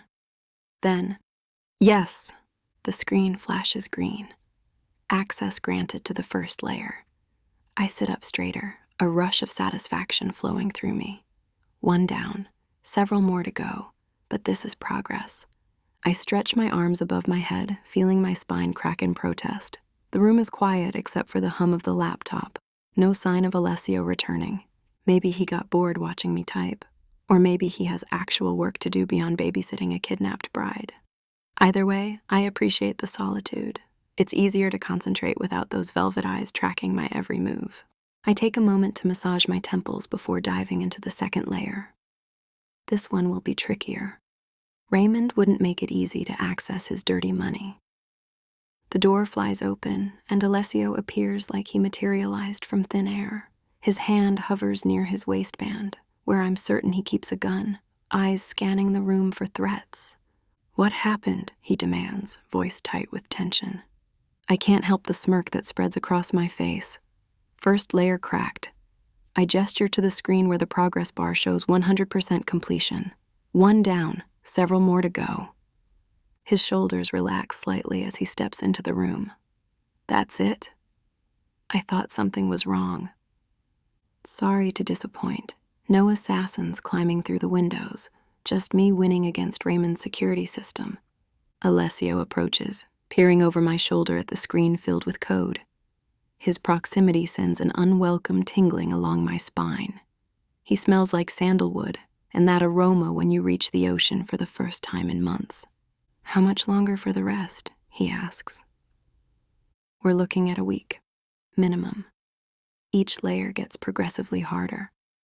I turn to face him, but I'm not in a hurry. It's not like I have wedding gifts to return or a honeymoon to cancel. Our eyes meet and something shifts in the air between us.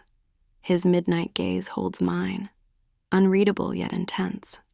I refuse to look away first. It would feel like surrendering. After several vertical heartbeats, he breaks the silence. I need to make something to eat. My stomach growls on cue, reminding me I've had nothing but those cookies for hours. I'd prefer to cook myself, no offense. I twist my mother's ring around my finger. Your breakfast was terrible, he finishes for me. I was going to say ambitious, I counter. But yes. He considers this. Emotion draws my attention to his mouth before I force my eyes away. Fine, he finally says. I stand, rolling my shoulders to ease the tension. I need a minute to save and encrypt my progress. Can't risk leaving this accessible if the power cuts out or something goes wrong. Fine, Alessio says, crossing his arms as he watches me work. My fingers fly across the keyboard, creating multiple encrypted backups of my progress. The first layer was brutal, but the next will be worse. I can't afford to lose ground. I also need to use the bathroom, I add, not looking up from the screen. The laptop comes with us to the kitchen, he says firmly. I'm not leaving it unattended.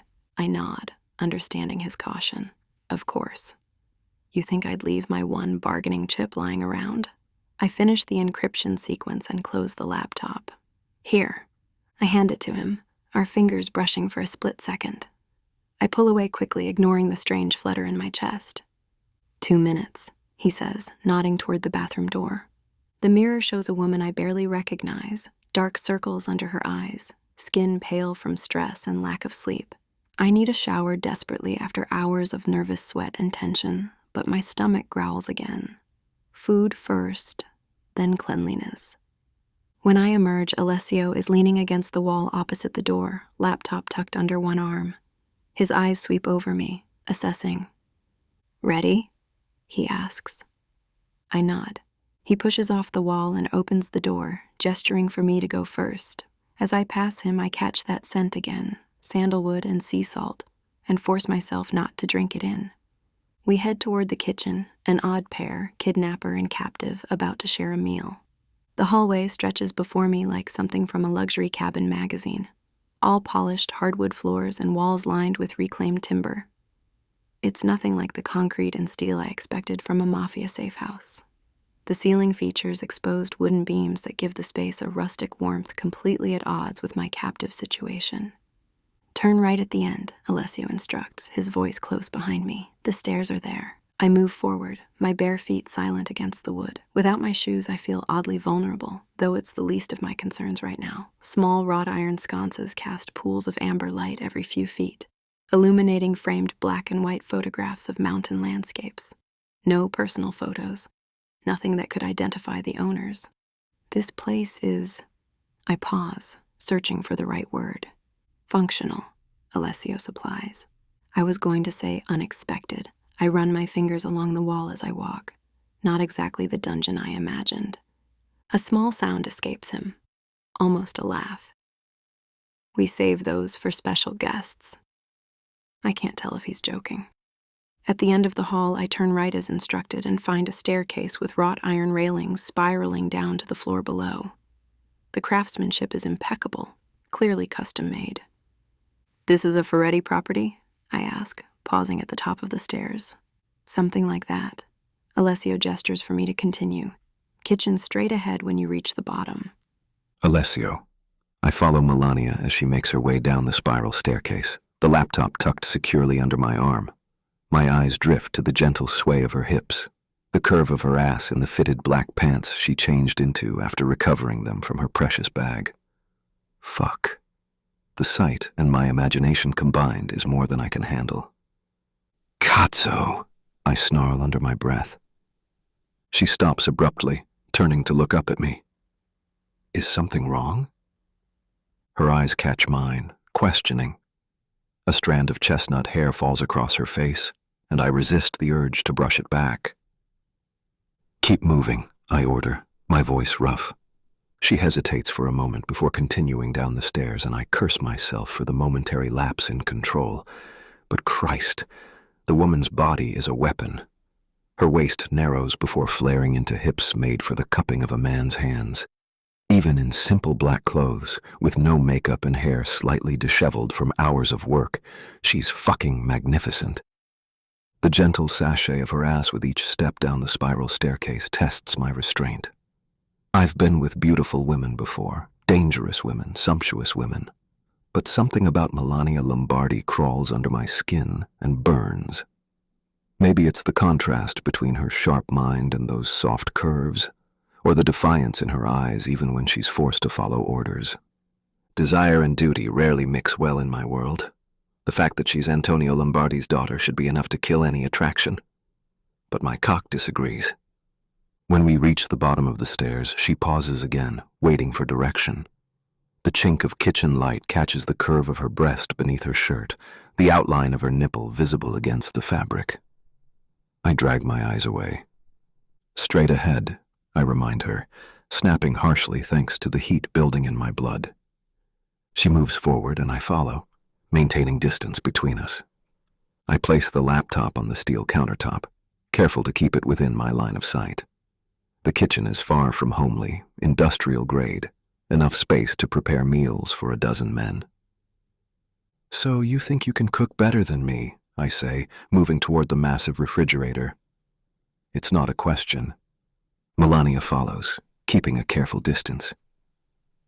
"Based on what you served this morning, a child could cook better than you." The corner of my mouth twitches. Her sharp tongue should irritate me, but I find myself fighting back amusement. She's not wrong. I pull open the refrigerator door, revealing shelves stocked with fresh produce, meats, and dairy. Ettore had arranged a delivery, ensuring I wouldn't need to leave the safe house. "Show me what you can do with this," I challenge, stepping aside to give her access while remaining close enough to block any potential escape attempt. Melania steps forward, her eyes scanning the contents. She's standing close enough that I catch the scent of her, something soft and floral. She leans in, examining the contents more carefully, her hair falling forward.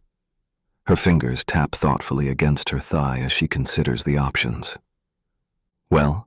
I prompt when her silence stretches too long. Melania straightens and turns to face me. We're standing closer than I realized, and she takes a small step back, almost a stumble. She rights herself and blurts out an offer. "There's eggs, pancetta, parmesan. I can make pasta alla carbonara." Her eyes glide to mine, gauging my reaction. For a moment, neither of us moves. Neither of us speaks. The electricity in the air has to be leaking from the refrigerator. Then the alarm goes off, signaling the door is open and both of us startle. I step back, giving her space. "Carbonara it is. Show me what you've got, princess." Melania raises an eyebrow at me. "I'm not cooking on my own," she says, crossing her arms over her chest. "If you want dinner, you're helping me make it." "That wasn't the arrangement," I grunt. "Last I checked, I'm your prisoner, not your domestic goddess." Christ, she's a feisty one. And those crossed arms, coddling her full tits, are enough to make me lose what sanity I'm holding on to. "And you can consider it the perfect time for a cooking lesson." She tilts her head, studying me. "In case you're ever stuck with a princess who also doesn't know how to cook." I move closer, deliberately invading her space until she has to tilt her head back to maintain eye contact. Why would I waste time learning to cook when I can pay people to do it for me? The way I prefer to do everything. She gulps at that but doesn't back away. Because sometimes you can't rely on people even if you toss money in their lap. Like now. Our eyes are bolted together in silent battle. Neither of us can forget that I'm the captor, but that she offered me more money than most will ever see to give her what she wanted. I could easily shut this down, remind her of her current position, but her hot-blooded challenge and fiery tongue have me intrigued. "Fine," I concede, stepping back. "But I'm only doing this so we can get back to work faster." A hint of triumph flashes in her eyes. "Fill a pot with water and put it on to boil," she instructs, turning to gather ingredients from the refrigerator. I grab a large pot from beneath the counter and fill it at the sink, watching her from the corner of my eye as she moves around the kitchen with surprising confidence. For someone raised with servants, she seems comfortable in this space. "Add salt to the water," she says, placing pancetta, eggs, and cheese on the counter. "A lot of it. The pasta water should taste like the sea." I do as she says, somewhat perplexed by the way she looked at me, and the tip of her tongue slid across her lip when she mentioned the sea salt. Chapter 10. Melania. I focus on chopping the pancetta, giving my hand something to do besides twist my mother's ring. "Carbonara is simple, but it's easy to mess up," I say, breaking the silence that hangs between us. The kitchen feels too quiet, the hum of the refrigerator and bubbling water not enough to fill the space. I've always needed conversation or music while cooking, Silence makes my thoughts too loud. I feel the knife's weight in my hand. We need to grate the parmesan and beat it into the eggs. Alessio stands against the counter, arms crossed. His gaze follows each movement of the knife. You can do more than boil water, I'm certain of it, I snap. He stands there like a stubborn dog refusing to take direction. For a moment I think he'll refuse, then he pushes off the counter, moving with predatory grace that makes my pulse quicken. He pulls the grater in the third drawer he checks, then picks up the huge block of parmesan. How much? He asks. About a cup. Grated fine, I reply, getting back to dicing the pancetta. The knife makes a satisfying thud against the cutting board. My mother taught me this recipe when I was 12. She said every Italian should know how to make proper carbonara. I don't know why I'm sharing this with him. Maybe because cooking always makes me think of her, or maybe because the silence feels too heavy, as is the way he keeps his eyes fixed on the knife, like he thinks I may lunge at him. Alessio positions himself at the counter beside me, close enough that our elbows nearly touch. You're gripping that cheese too hard, I observe his white-knuckled hold on the block. You'll make it start to sweat, I tease, loving how a befuddled twinge passes through the bulge of muscle in his bicep. And then what will you do with it? His eyes bat up to mine and flare with heat. There's a soft glisten of sweat on his brow, and when one of his glossy black curls sticks to his forehead, I have the strangest urge to curl it back around my finger. My provocative retort hangs between us for a beat, then another, and the boiling water sends steam floating around us like a miasma. Like this? He breaks the moment brusquely, turning back to the task. I nod, returning to the pancetta. Perfect, see? Not so difficult. Why is disappointment spiraling through my chest? I toss the pasta into the boiling water, the familiar ritual steadying my hands. Your mother taught you well, he comments. What happened to her? My hand freezes mid-motion. I look up at him, studying his face. You must know what happened to her. I'm sure your file on me is quite thorough. Alessio's dark eyes hold mine, unwavering. That's not what I meant, he says. I know she died when you were 16, cancer. I know the facts. What I don't know is who she was to you. I turn back to the pasta, adding more salt, which is definitely more than necessary. She was... I begin, then stop, searching for words that don't feel inadequate. She was the only one who saw me, really saw me. Alessio remains silent, waiting for more. Something about his stillness makes me continue. She used to sneak into my room at night with books my father would never approve of. Philosophy, feminist theory, computer science. She'd say, "Your mind is your greatest weapon, cara mia. Never let anyone take that from you." The memory makes my heart force its way up into my throat. I focus on sliding pancetta into the hot pan where it sizzles and fills the kitchen with a rich aroma. She taught me to cook because she said it was freedom. Even in the smallest kitchen, you can create something that is entirely yours. She protected me from my father's world as much as she could. I stir the pancetta, watching the edges crisp. When she got sick, everything changed. My father became more controlling. It was like he'd been waiting for her influence to be gone. I look up to find Alessio watching me with an intensity that makes my skin prickle with warmth that I tell myself is due to the sizzling pan. The day before she died, she gave me this ring. I hold up my right hand, showing the thin gold band. She made me promise I would never let my father decide for me who I am. Alessio's expression has softened slightly, though his posture remains rigid. What about your family? I ask, the question slipping out before I can reconsider. You know all about mine, but I know nothing about yours. He stiffens and slams down the grater. For a moment, I think he'll ignore the question entirely. I turn back to stir the pancetta. My brother would behave the same way. Leonardo shuts down completely when asked about himself. It's like pulling teeth to get even the smallest personal detail. Alessio's dark eyes meet mine, and to my surprise, he answers. My father was killed when I was 14. Territory dispute. His voice is flat, stripped of emotion. My mother still lives in Naples. I call her on Sundays. He returns to grating cheese, his movements mechanical. She wanted me to be a doctor, not Damiano Ferretti's right hand. I finish for him. Yes. His fingers almost gouge the cheese, but I keep quiet. She knows what I do, but we don't talk about it. Better that way. I watch him work, noting how his shoulders are flexing through the fabric of his shirt, how carefully he's controlling his expression. Any siblings? I press, testing the boundaries. No. He bangs the grater down with finality. That's enough. I don't talk about my family. But he just did. I realize he's shared more than I expected, perhaps more than he intended. I turn back to the stove, hiding my surprise. His tone makes it clear the conversation about his family is over, but I can't help wondering about the boy who lost his father at 14, whose mother wanted him to heal rather than harm. I crack the eggs into a bowl, whisking them, then reaching for the grated cheese. 2 more minutes for the pasta to finish cooking, I say, confirming that the subject is dropped. Alessio, I never talk about my family. Not to anyone. Not even Damiano knows more than the bare facts about my mother.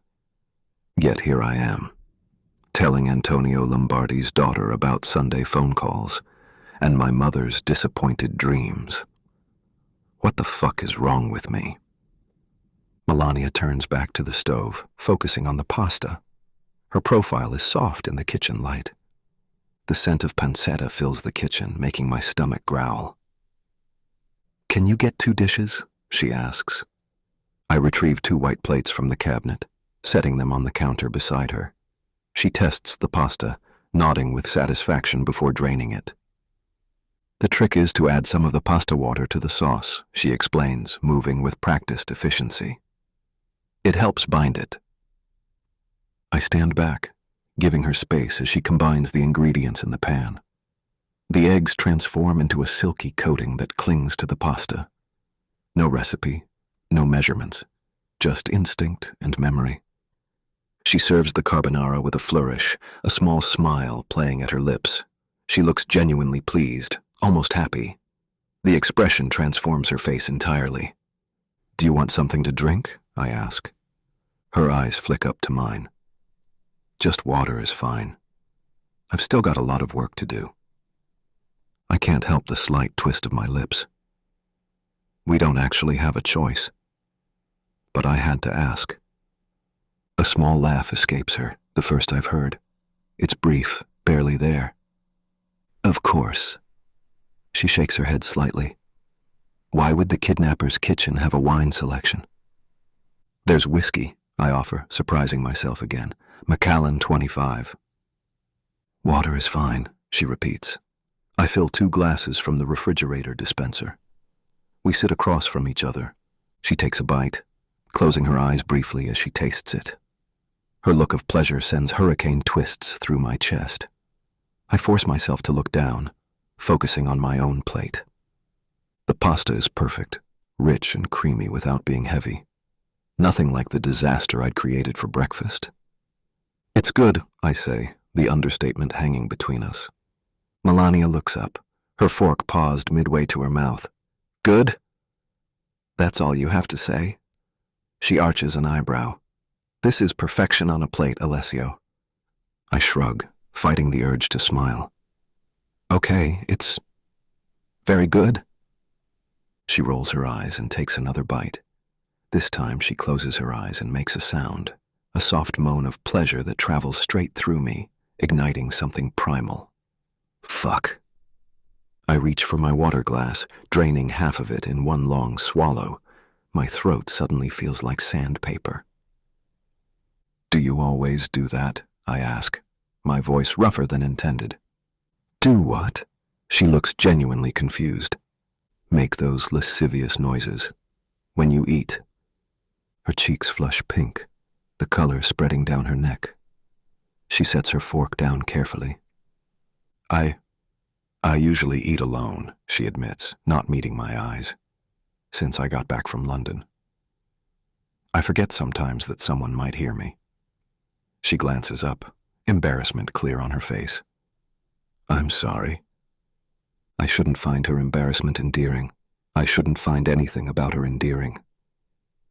No need to apologize, I say, with a husk.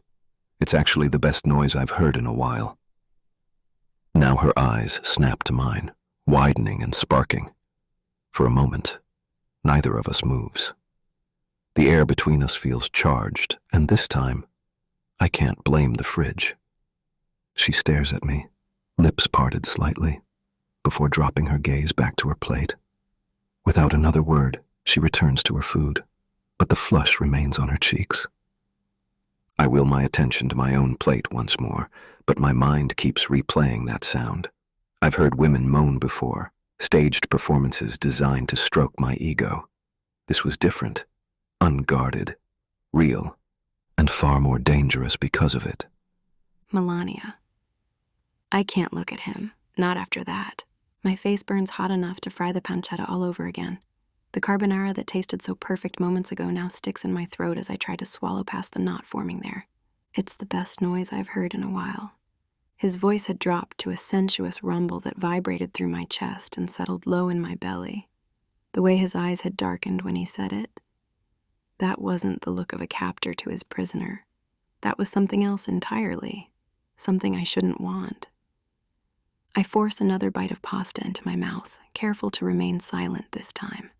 The food has lost its flavor, but I chew mechanically, desperate for any distraction. What's wrong with me? I'm abducted and held against my will, then I'm... What? Blushing because my captor relished the filthy sounds I make while eating? I risk flicking a glance up. Alessio's gaze remains fixed on his plate, but his jaw is tight, a muscle twitching beneath the dark stubble. His shoulders stretch his black t-shirts, broad enough to fill the widest doorframe. I'd noticed it earlier when he reached for the pepper, how the fabric pulled taut across his back to reveal the outline of muscles honed through violence, not vanity. Those hands now delicately holding silverware have calluses that I felt when our fingers brushed during the meal prep. Trigger calluses, fighter's hands. My gaze is fixed to his face. The stubble along his jaw isn't the crafted type that men sport in fashion magazines. It's several days of growth that darkens his already severe features, making the cut of his cheekbones more pronounced. His mouth, usually set in a hard line, loosens as he takes another bite. The same mouth just delivered words that made my stomach flip. When his eyes dart up suddenly, catching me staring, I jerk my gaze back down to my plate. But the lump in my throat prevents swallowing. Heat crawls up my neck as I stab at a piece of pancetta. I can feel him watching my confusion, the weight of his close attention heavy across the table. The pasta will get cold, he says. I nod without looking up, forcing another bite and keeping my eyes firmly fixed on the food. Chapter 11. Alessio. We finish eating in lumbering silence. When she stands to clear the dishes, I rise too quickly, nearly knocking over my chair. "I'll help," I bluster. She gives a stiff nod, carrying her plate to the sink. I follow with mine, making sure to keep a significant distance. Our bodies move in an awkward dance as we rinse the plates and load them into the dishwasher.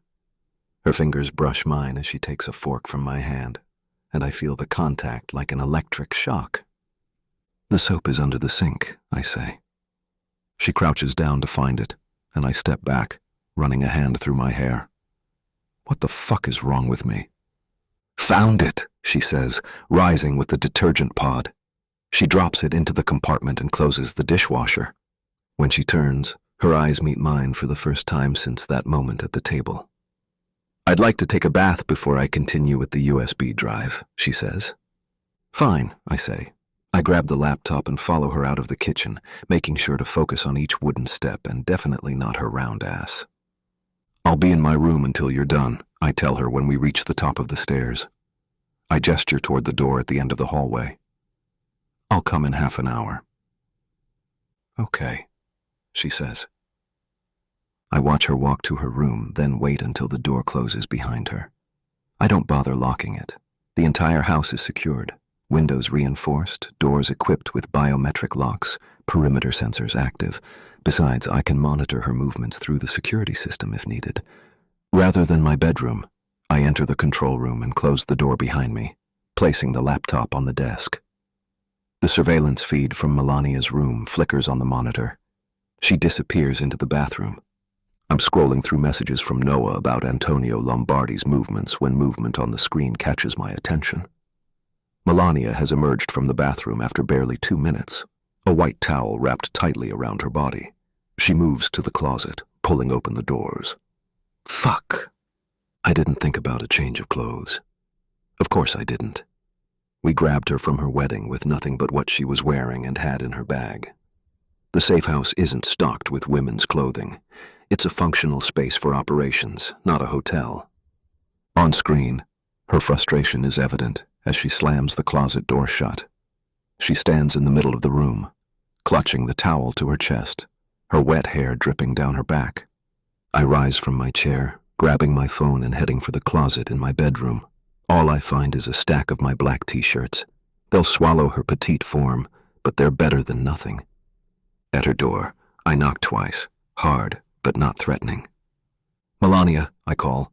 I have clothes. There's silence, then her voice, closer to the door than I expected. That would be helpful. When she opens the door, she's still enveloped in the towel. I thrust the tea toward her, keeping my eyes locked on her face. This will have to do for now. Her fingers brush mine as she takes the shirt, and I inhale hard to repress the spark of the contact. How did you know I was looking for clothes? Her eyes narrow, that deeply distrustful look returning. Might as well be direct. Security cameras. Her face flushes pink and she clutches the fabric, almost wringing it out like a rag in her indignation. You've been watching me? Her voice rises. In my private space? Of course. I lean against the doorframe, crossing my arms with an arrogance I regret. What kind of kidnapper would I be otherwise? Her mouth clamps and I see her mind spinning, no doubt figuring out every revealing second captured on camera. The bathroom doesn't have cameras, I add, attempting to quash my smugness. You have privacy there. The relaxes slightly, relief washing over her face before she can mask it. She's not as good at hiding her emotions as she thinks. I turn to leave, but her voice stops me. Thank you, she says stiffly, for the dress. She's unfurled my tee and is holding it up. The size against her does make it seem like a full-length garment. More like a moo-moo, I quip. And finally a smile cracks those delicious-looking lips. I can't drag my eyes away from her standing there dripping on the hardwood floor, somehow looking both vulnerable and defiant. Suddenly I see beyond Antonio Lombardi's daughter, beyond the captive I'm supposed to be guarding. I just see her, Melania. 30 minutes, I remind her, rougher than I meant. She nods and closes the door. I return to the control room, dropping into the chair with a heavy sigh. The security feed shows Melania's empty bedroom. She's in the bathroom. Good. I need a fucking minute to get my head straight. I grab my phone and dial Damiano. Alessio, he answers on the second ring. We've made progress, I say. She's cracked the first security layer on the USB. We can access the basic system now. And? And now we start unlocking the files one by one. It's going to take time. Military-grade encryption with multiple authentication layers. Damiano curses under his breath. How much time? She says at least a week for full access, maybe longer. We don't have a week, Alessio.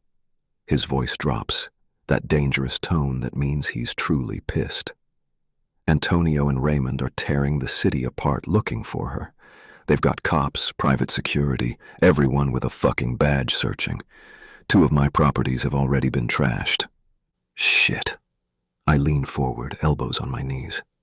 But this is delicate work. Push her too hard and we risk corrupting the data. What about what we've already accessed?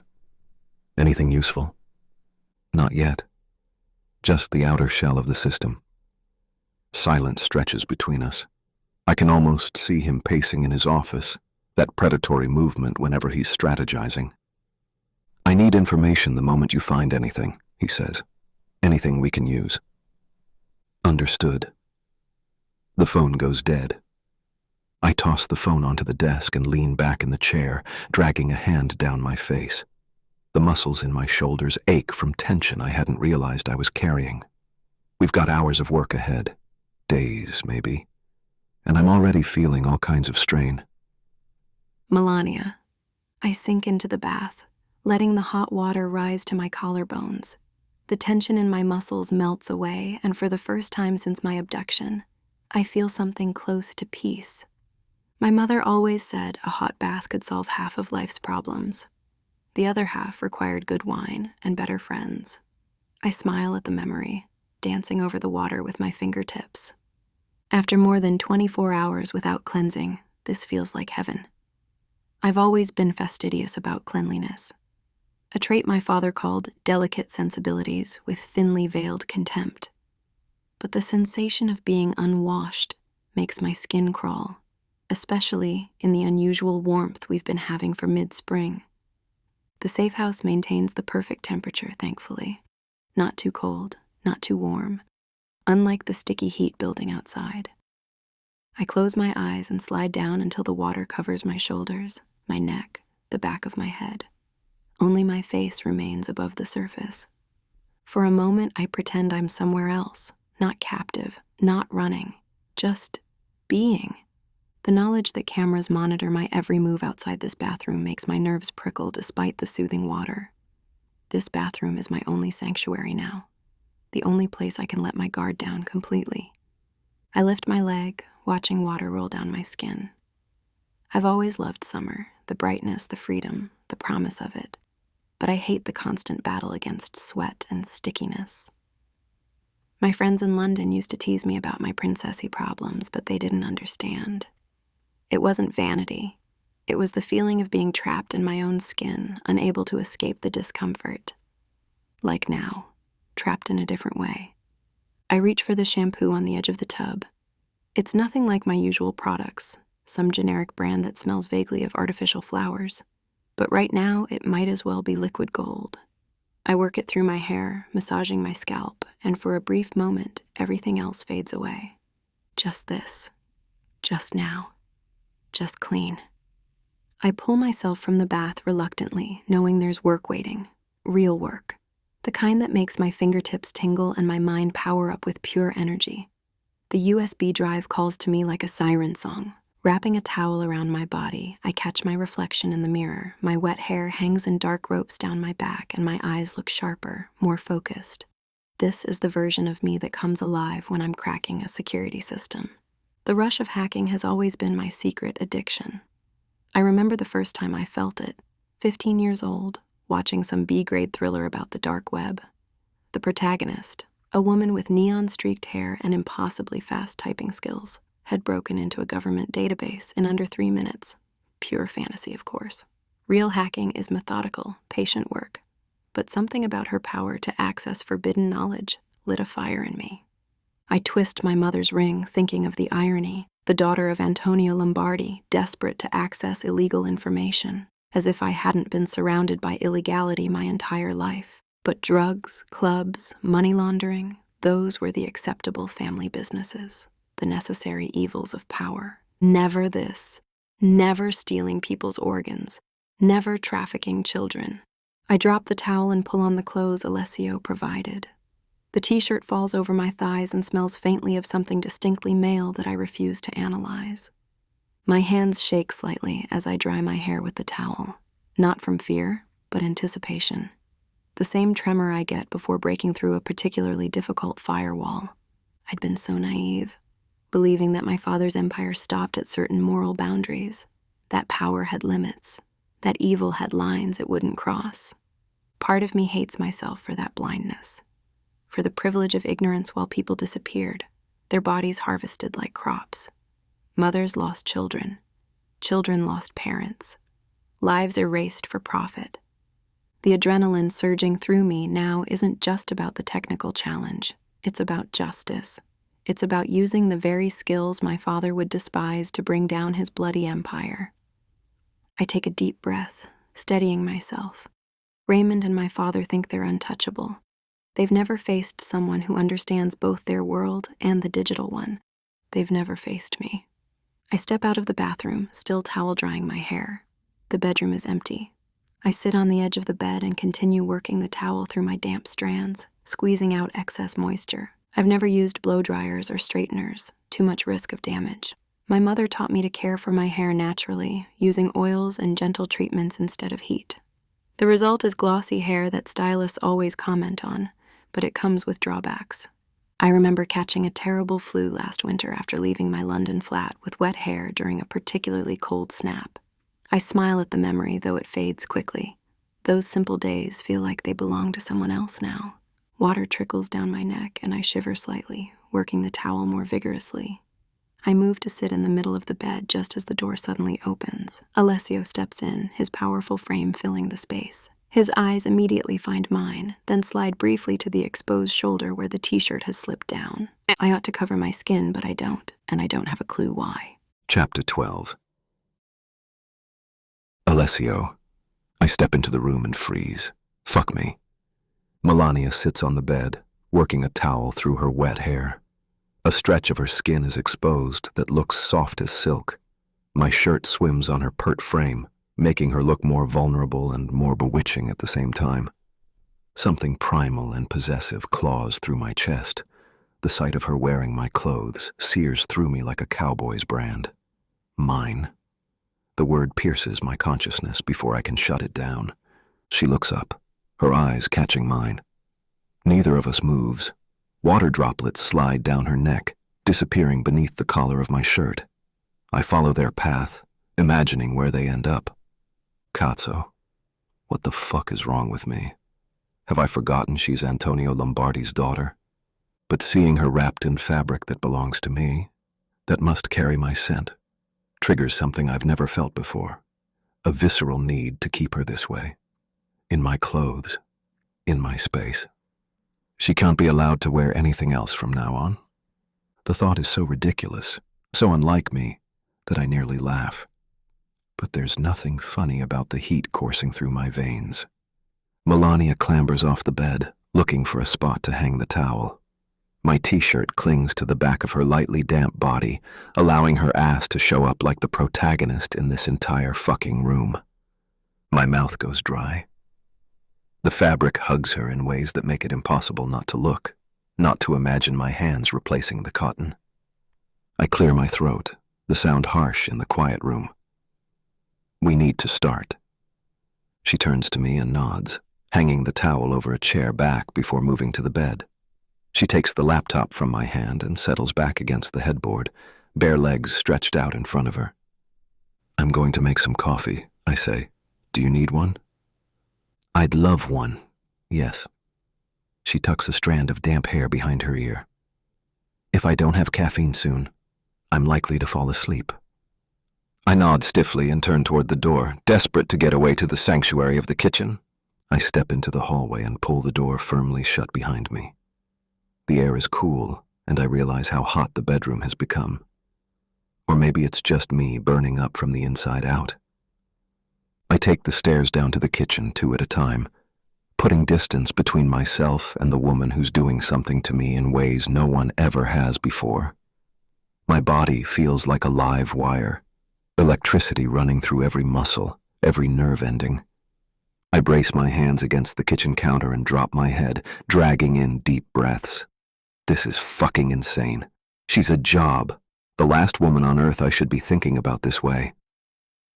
I push off the counter and move to the coffee maker with determined steps. The routine of measuring grounds, filling the water reservoir, and setting up cups gives my hands something to do besides imagining the feel of her skin. The coffee maker hisses to life and I lean against the counter, waiting. I need to get my shit together before I go back upstairs. This isn't me. I don't lose control. I don't let women affect me this way. But as the rich aroma of brewing coffee fills the kitchen, all I can think about is how she'll look taking that first sip, the way her lips will part, the moaning sound she might emit, like she made while eating. Merda, this is going to be a long night. I return to the bedroom, 2 steaming mugs in hand. The scent of fresh coffee fills the air as I push the door open with my shoulder. Melania doesn't look up when I enter. She's hunched over the laptop, fingers flying across the keyboard. The glow from the screen illuminates her features in the dimming light. I place her coffee on the nightstand, careful not to spill it. "Thanks," she murmurs, but her eyes never leave the screen. Her fingers continue their relentless dance across the keys, typing lines of code I don't understand. She's completely absorbed in her work, lost in a world of numbers and commands that might as well be a foreign language to me. I settle into the chair across from the bed, stretching my legs out in front of me. From this angle, I can watch her without being obvious. The intensity in her eyes as she works is something to behold. I take a sip of coffee, letting the warmth spread through my chest. I put the coffee on the floor beside me. The chair is surprisingly comfortable as I lean back. The soft clicking of keys becomes almost hypnotic, a rhythm that fills the quiet room. My eyelids grow heavy despite the caffeine. I fight it at first, determined to keep watch. But the warmth of the room and the steady sound of Melania's typing lulls me towards sleep. I'll rest my eyes for just a moment. The weight of the day settles over me like a blanket, and before I can stop it, my eyes close completely. Melania. The steady rhythm of Alessio's breathing fills the room as I work. I glance up from my laptop, my eyes tired from staring at the screen for so long. 2 hours have passed since he first dozed off in that chair. I can't help but smile at the sight of him. His head tilted to one side, mouth slightly open, one arm dangling off the armrest. The fearsome right-hand man of Damiano Ferretti, completely defenseless in sleep. A quiet laugh nearly escapes my lips. It's almost comical. This man who radiates danger when awake looks so normal now. If someone walked in and saw him like this, they might mistake him for a teacher exhausted after grading papers, or maybe a veterinarian who worked a long rescue mission. The harsh lines of his face have softened, his perpetual scowl replaced by a peaceful countenance. Even the stubble that usually makes him look formidable makes him appear more vulnerable now. I shake my head, returning my attention to the screen. My fingers resume their dance across the keyboard. The second layer of Raymond's security system is proving even more complex than I anticipated. Military-grade encryption wasn't an exaggeration. Whoever designed this system knew what they were doing.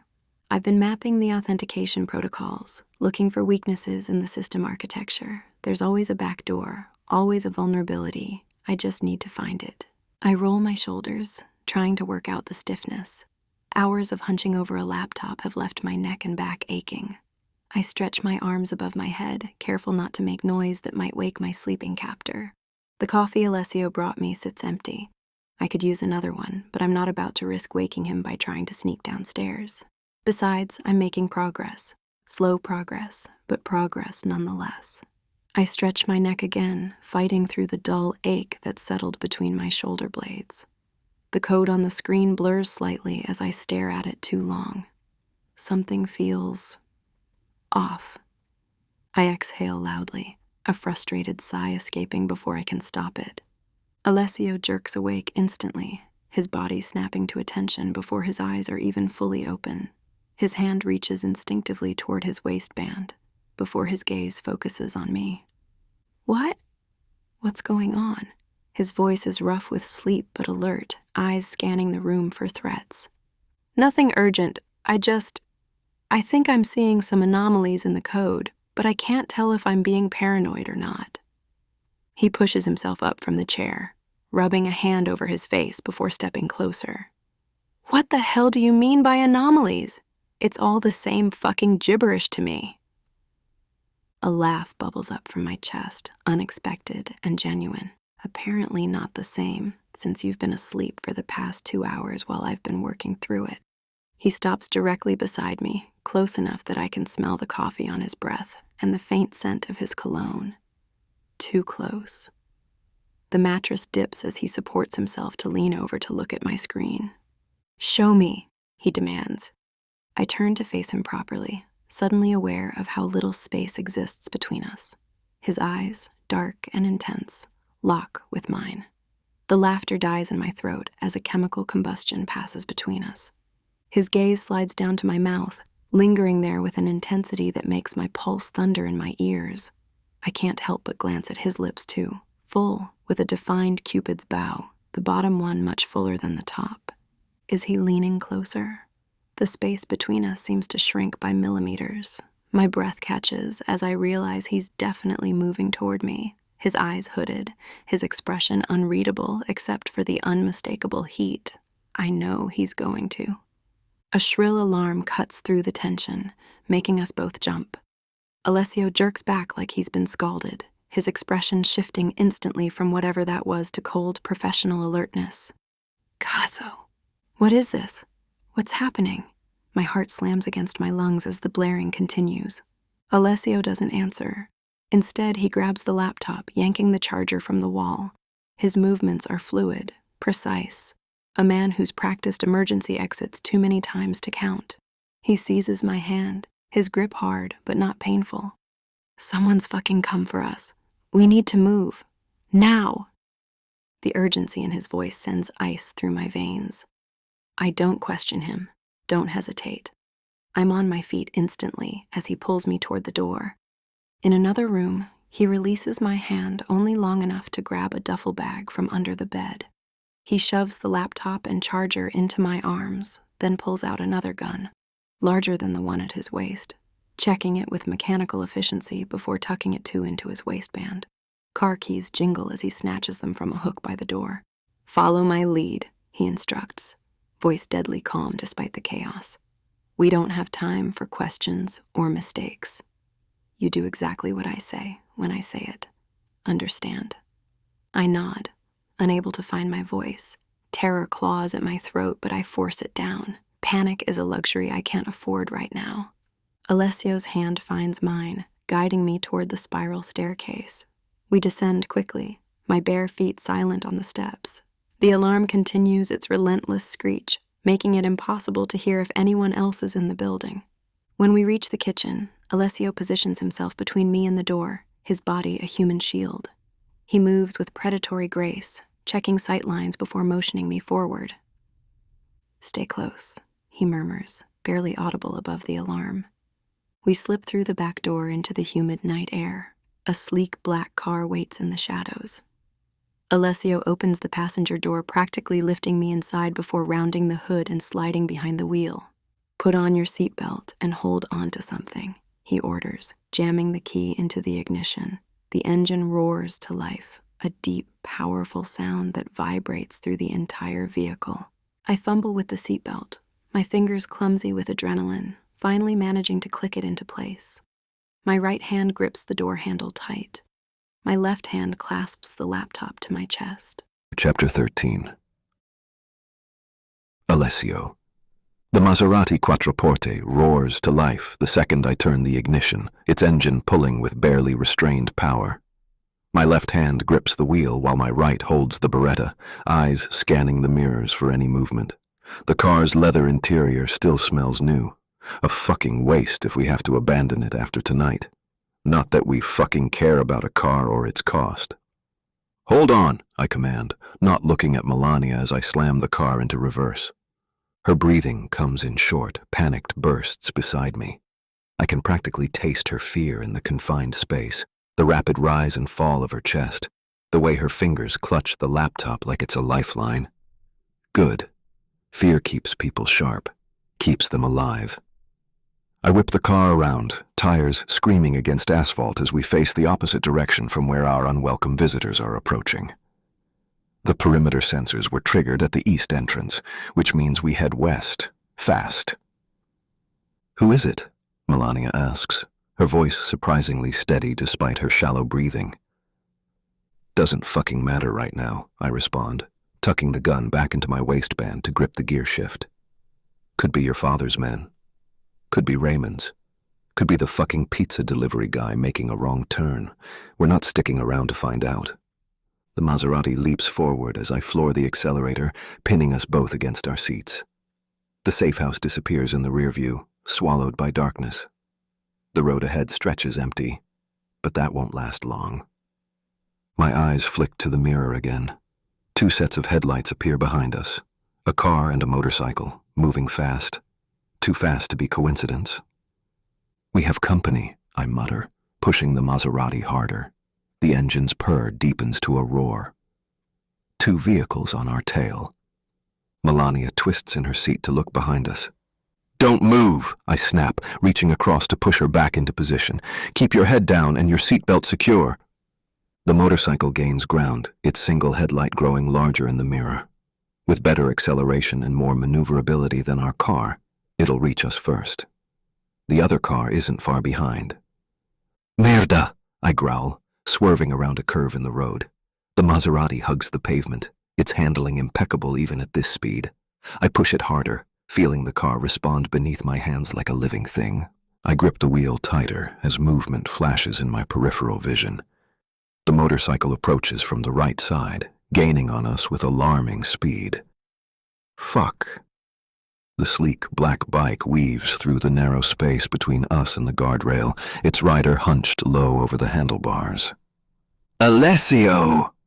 Melania starts, her voice tight with panic. "I see it." I cut her off, my eyes darting between the road ahead and the rear view. The motorcycle pulls alongside us, and I catch the glint of metal as the passenger raises his arm. A gun, pointed directly at Melania's head through the window. These fuckers aren't here to bring her back alive. "Get down!" I shout, cranking the wheel sharply to the right. The Maserati slams into the motorcycle with a sickening crunch of metal on metal. The bike skids sideways, its riders thrown. A gunshot cracks through the air as the weapon discharges. The bullet punches through the rear door with a metallic thud. Melania screams, her hands flying up to cover her. "Lower your fucking head," I growl, pushing her down with one hand while steering with the other. "Stay down." The motorcycle tumbles away behind us, but my momentary satisfaction evaporates as headlights flood the interior of our car. The second vehicle, a sleek black Audi, closes the distance I created, its engine howling as it gains on us. Another fast car. Professional pursuit team, not amateur muscle. The Audi's almost on our bumper now, close enough that I can make out the silhouette of the driver. Fucking bastards. The engine of the Maserati roars as I push it harder. The Audi slams into our bumper with bone-jarring force. Metal screams against metal as our car fishtails wildly. I fight the wheel, muscles straining, but physics wins. The Maserati spins like a fucking top, tires shrieking against asphalt. "Alessio!" Melania screams, her voice cutting through the chaos. The world blurs into streaks of light and shadow as we spin. 1 rotation, 2, 3. My teeth clench so hard my jaw might snap. The laptop slides from Melania's grip, crashing against the dashboard. When we finally stop, the car sits sideways across the road. The Audi hasn't fared better. It spun out 30 yards ahead, its front end crumpled against the guardrail. "Stay down," I snarl. "Don't fucking move." I don't wait for her response. Time is measured in heartbeats now. In the space of 3, I've thrown open my door and rolled out onto the pavement, gun raised. The Audi's driver staggers from his vehicle, disoriented but reaching for something at his waist. I don't give him the chance. 3 shots punch, finding their target with precision aim. The driver jerks backward, then collapses in a heap beside his open door. "Alessio, on the left!" Melania's voice tears through the night. I spin just as a flash of movement catches my eye. The passenger from the Audi, on the ground but alive, gun raised. The muzzle flashes once, twice. I dive for cover behind our car, feeling a searing heat tear across my left bicep. Cazzo! The burn spreads like liquid fire through my arm, but I push the pain down, lock it away. No time for that shit now. I grab my backup piece from the ankle holster with my right hand. Now armed with 2 guns, I rise just enough to return fire over the hood of the Maserati. The passenger ducks behind the Audi's trunk. We exchange shots, the crack of gunfire echoing off the surrounding trees. I advance in quick bursts, moving closer to our car, keeping my body low. Blood soaks my sleeve, hot and sticky, but the arm still functions. That's all that matters. A bullet pings off the pavement near my foot. Another shatters the Maserati's side mirror. I duck behind the Maserati's fender, breathing hard, both guns ready. The shooter behind the Audi keeps firing, but his shots grow more erratic, desperate. Then suddenly silence falls like a settling bomb. My muscles coil tight as I wait for the next shot. Nothing comes. Just the wind whistling through the shattered glass and the distant wail of sirens. Fuck, I mutter, counting seconds in my head. 10 pass with no movement. I risk a glance around the bumper. The shooter lies motionless beside the Audi, half hidden in shadow. Blood pools black on the asphalt beneath him. No time to confirm. The sirens grow louder. I holster one gun and keep the other ready as I sprint back to the driver's side, yanking the door open. Melania's curled in her seat, the laptop clutched against her chest, eyes wide with terror. I slide behind the wheel. My wounded arm screams in protest as I grip the steering wheel, blood soaking through my sleeve and dripping onto my jeans. No options. We need to go. Now. The engine sputters once, twice before roaring back to life. Metal groans as I force the damaged car into gear, tires spinning before finding purchase on the blood-slicked pavement. "Oh my God," Melania whispers beside me, her voice thin and reedy. "Oh my God, oh my God." Her entire body trembles, fine tremors that shake the laptop in her white-knuckled grip. "You're bleeding." There's blood everywhere. "Breathe," I tell her, not taking my eyes off the road as I push the almost wrecked Maserati to its limits. The car pulls slightly to the right, alignment fucked from the impact, but it's still drivable. Deep breaths. In through your nose, out through your mouth. "They were going to kill us," she says, her voice cracking. "Not capture. Kill." Yes. No point lying to her. They don't want you back. They want you silenced. Her breathing comes in shallow gasps, the beginning of panic. I need her operational, not hysterical. "Melania." I say her name sharply, cutting through her spiral. "Focus. Are you hurt?" She shakes her head, still trembling. No. Just, oh God." "Good. Now breathe and get it together. We're not dead yet." The Maserati tears down the empty road, putting distance between us and the wreckage behind. Blood continues to seep from my arm, but the wound is superficial. A graze, nothing more. It can wait. I glance at Melania. Her face is ghost white in the dashboard lights, but her breathing has steadied somewhat. She's in shock, but holding it together now. Tough little thing. "They found us," she whispers. Melania. The Maserati's engine hums as we race through the night. 10 minutes pass in suffocating silence. The only sounds are Alessio's controlled breathing. "Did they find us through the USB?" Alessio finally asks, his voice tight with pain. My stomach drops as realization washes over me. "Yes," I whisper, the word barely audible. "I underestimated Raymond." Alessio's jaw tightens as he takes a sharp turn, the car's damaged alignment making the steering wheel fight against his grip. "I never thought he'd use government resources to hack me back," I continue, the words tumbling out faster now. "I thought he wouldn't risk someone seeing what he hides on that drive. But then again," my voice cracks, "he could just kill anyone who saw it."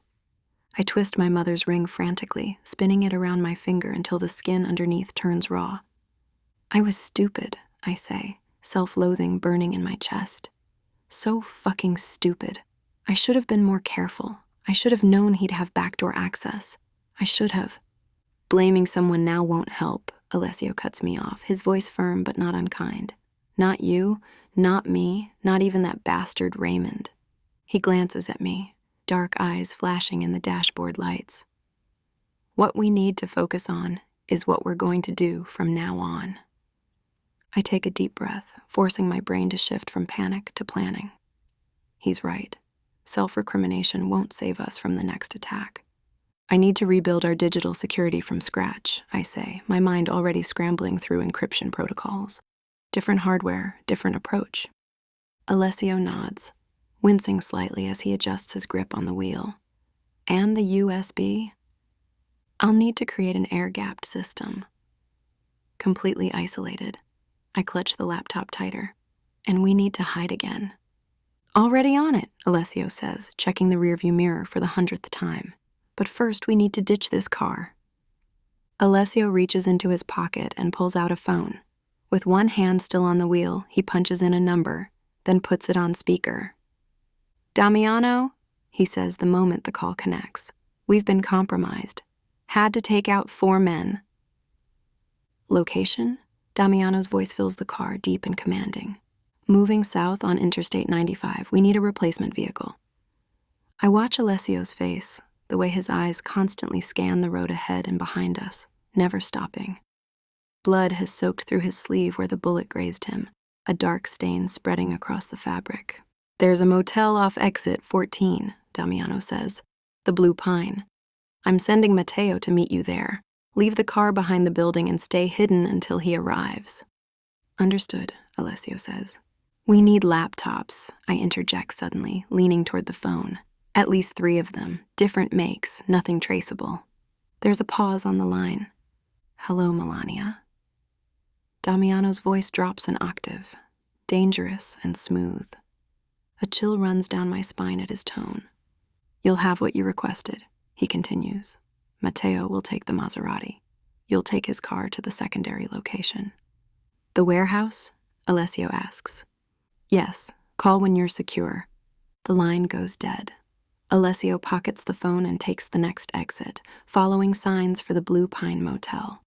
We need to treat your wound, I say, eyeing the blood on his arm. First we hide, he responds, his voice leaving no room for argument. Then we deal with this. The weight of guilt presses down on my chest. I'm sorry, I blurt out. This is my fault. I should have been more careful with the USB. Alessio's eyes remain fixed on the road, his thumb briefly tracing his bottom lip before he responds. There's no need to apologize, Melania. But no, he cuts me off firmly. Fill that beautiful mind of yours with ways to keep us secure from now on. That's what matters. Beautiful mind. The unexpected compliment catches me off guard. Not beautiful face or body, my mind. Something warm unfurls in my chest and I twist my mother's ring, suddenly flustered.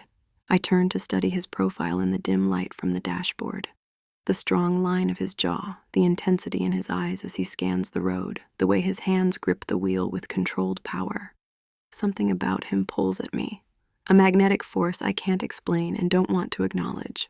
After James' betrayal in London, I convinced myself I was better off alone than letting any man get close enough to hurt me. Well, Alessio turns his head and our eyes lock. The air between us crackles with tension. What? He asks. I break eye contact first. Nothing. I was just thinking. That's all. I turn to face the road ahead, forcing my mind back to the problem at hand. Want the full story? If you're a YouTube member, you can listen to the complete audiobook right now. Not a member? No problem. It will be available publicly soon. Or, if you prefer not to wait, head over to www.rosanthepublishing.com and download it today. Just use the code YT25 for a 25% discount. Please share, subscribe, and hit the notification bell for more audiobooks. Thanks for listening.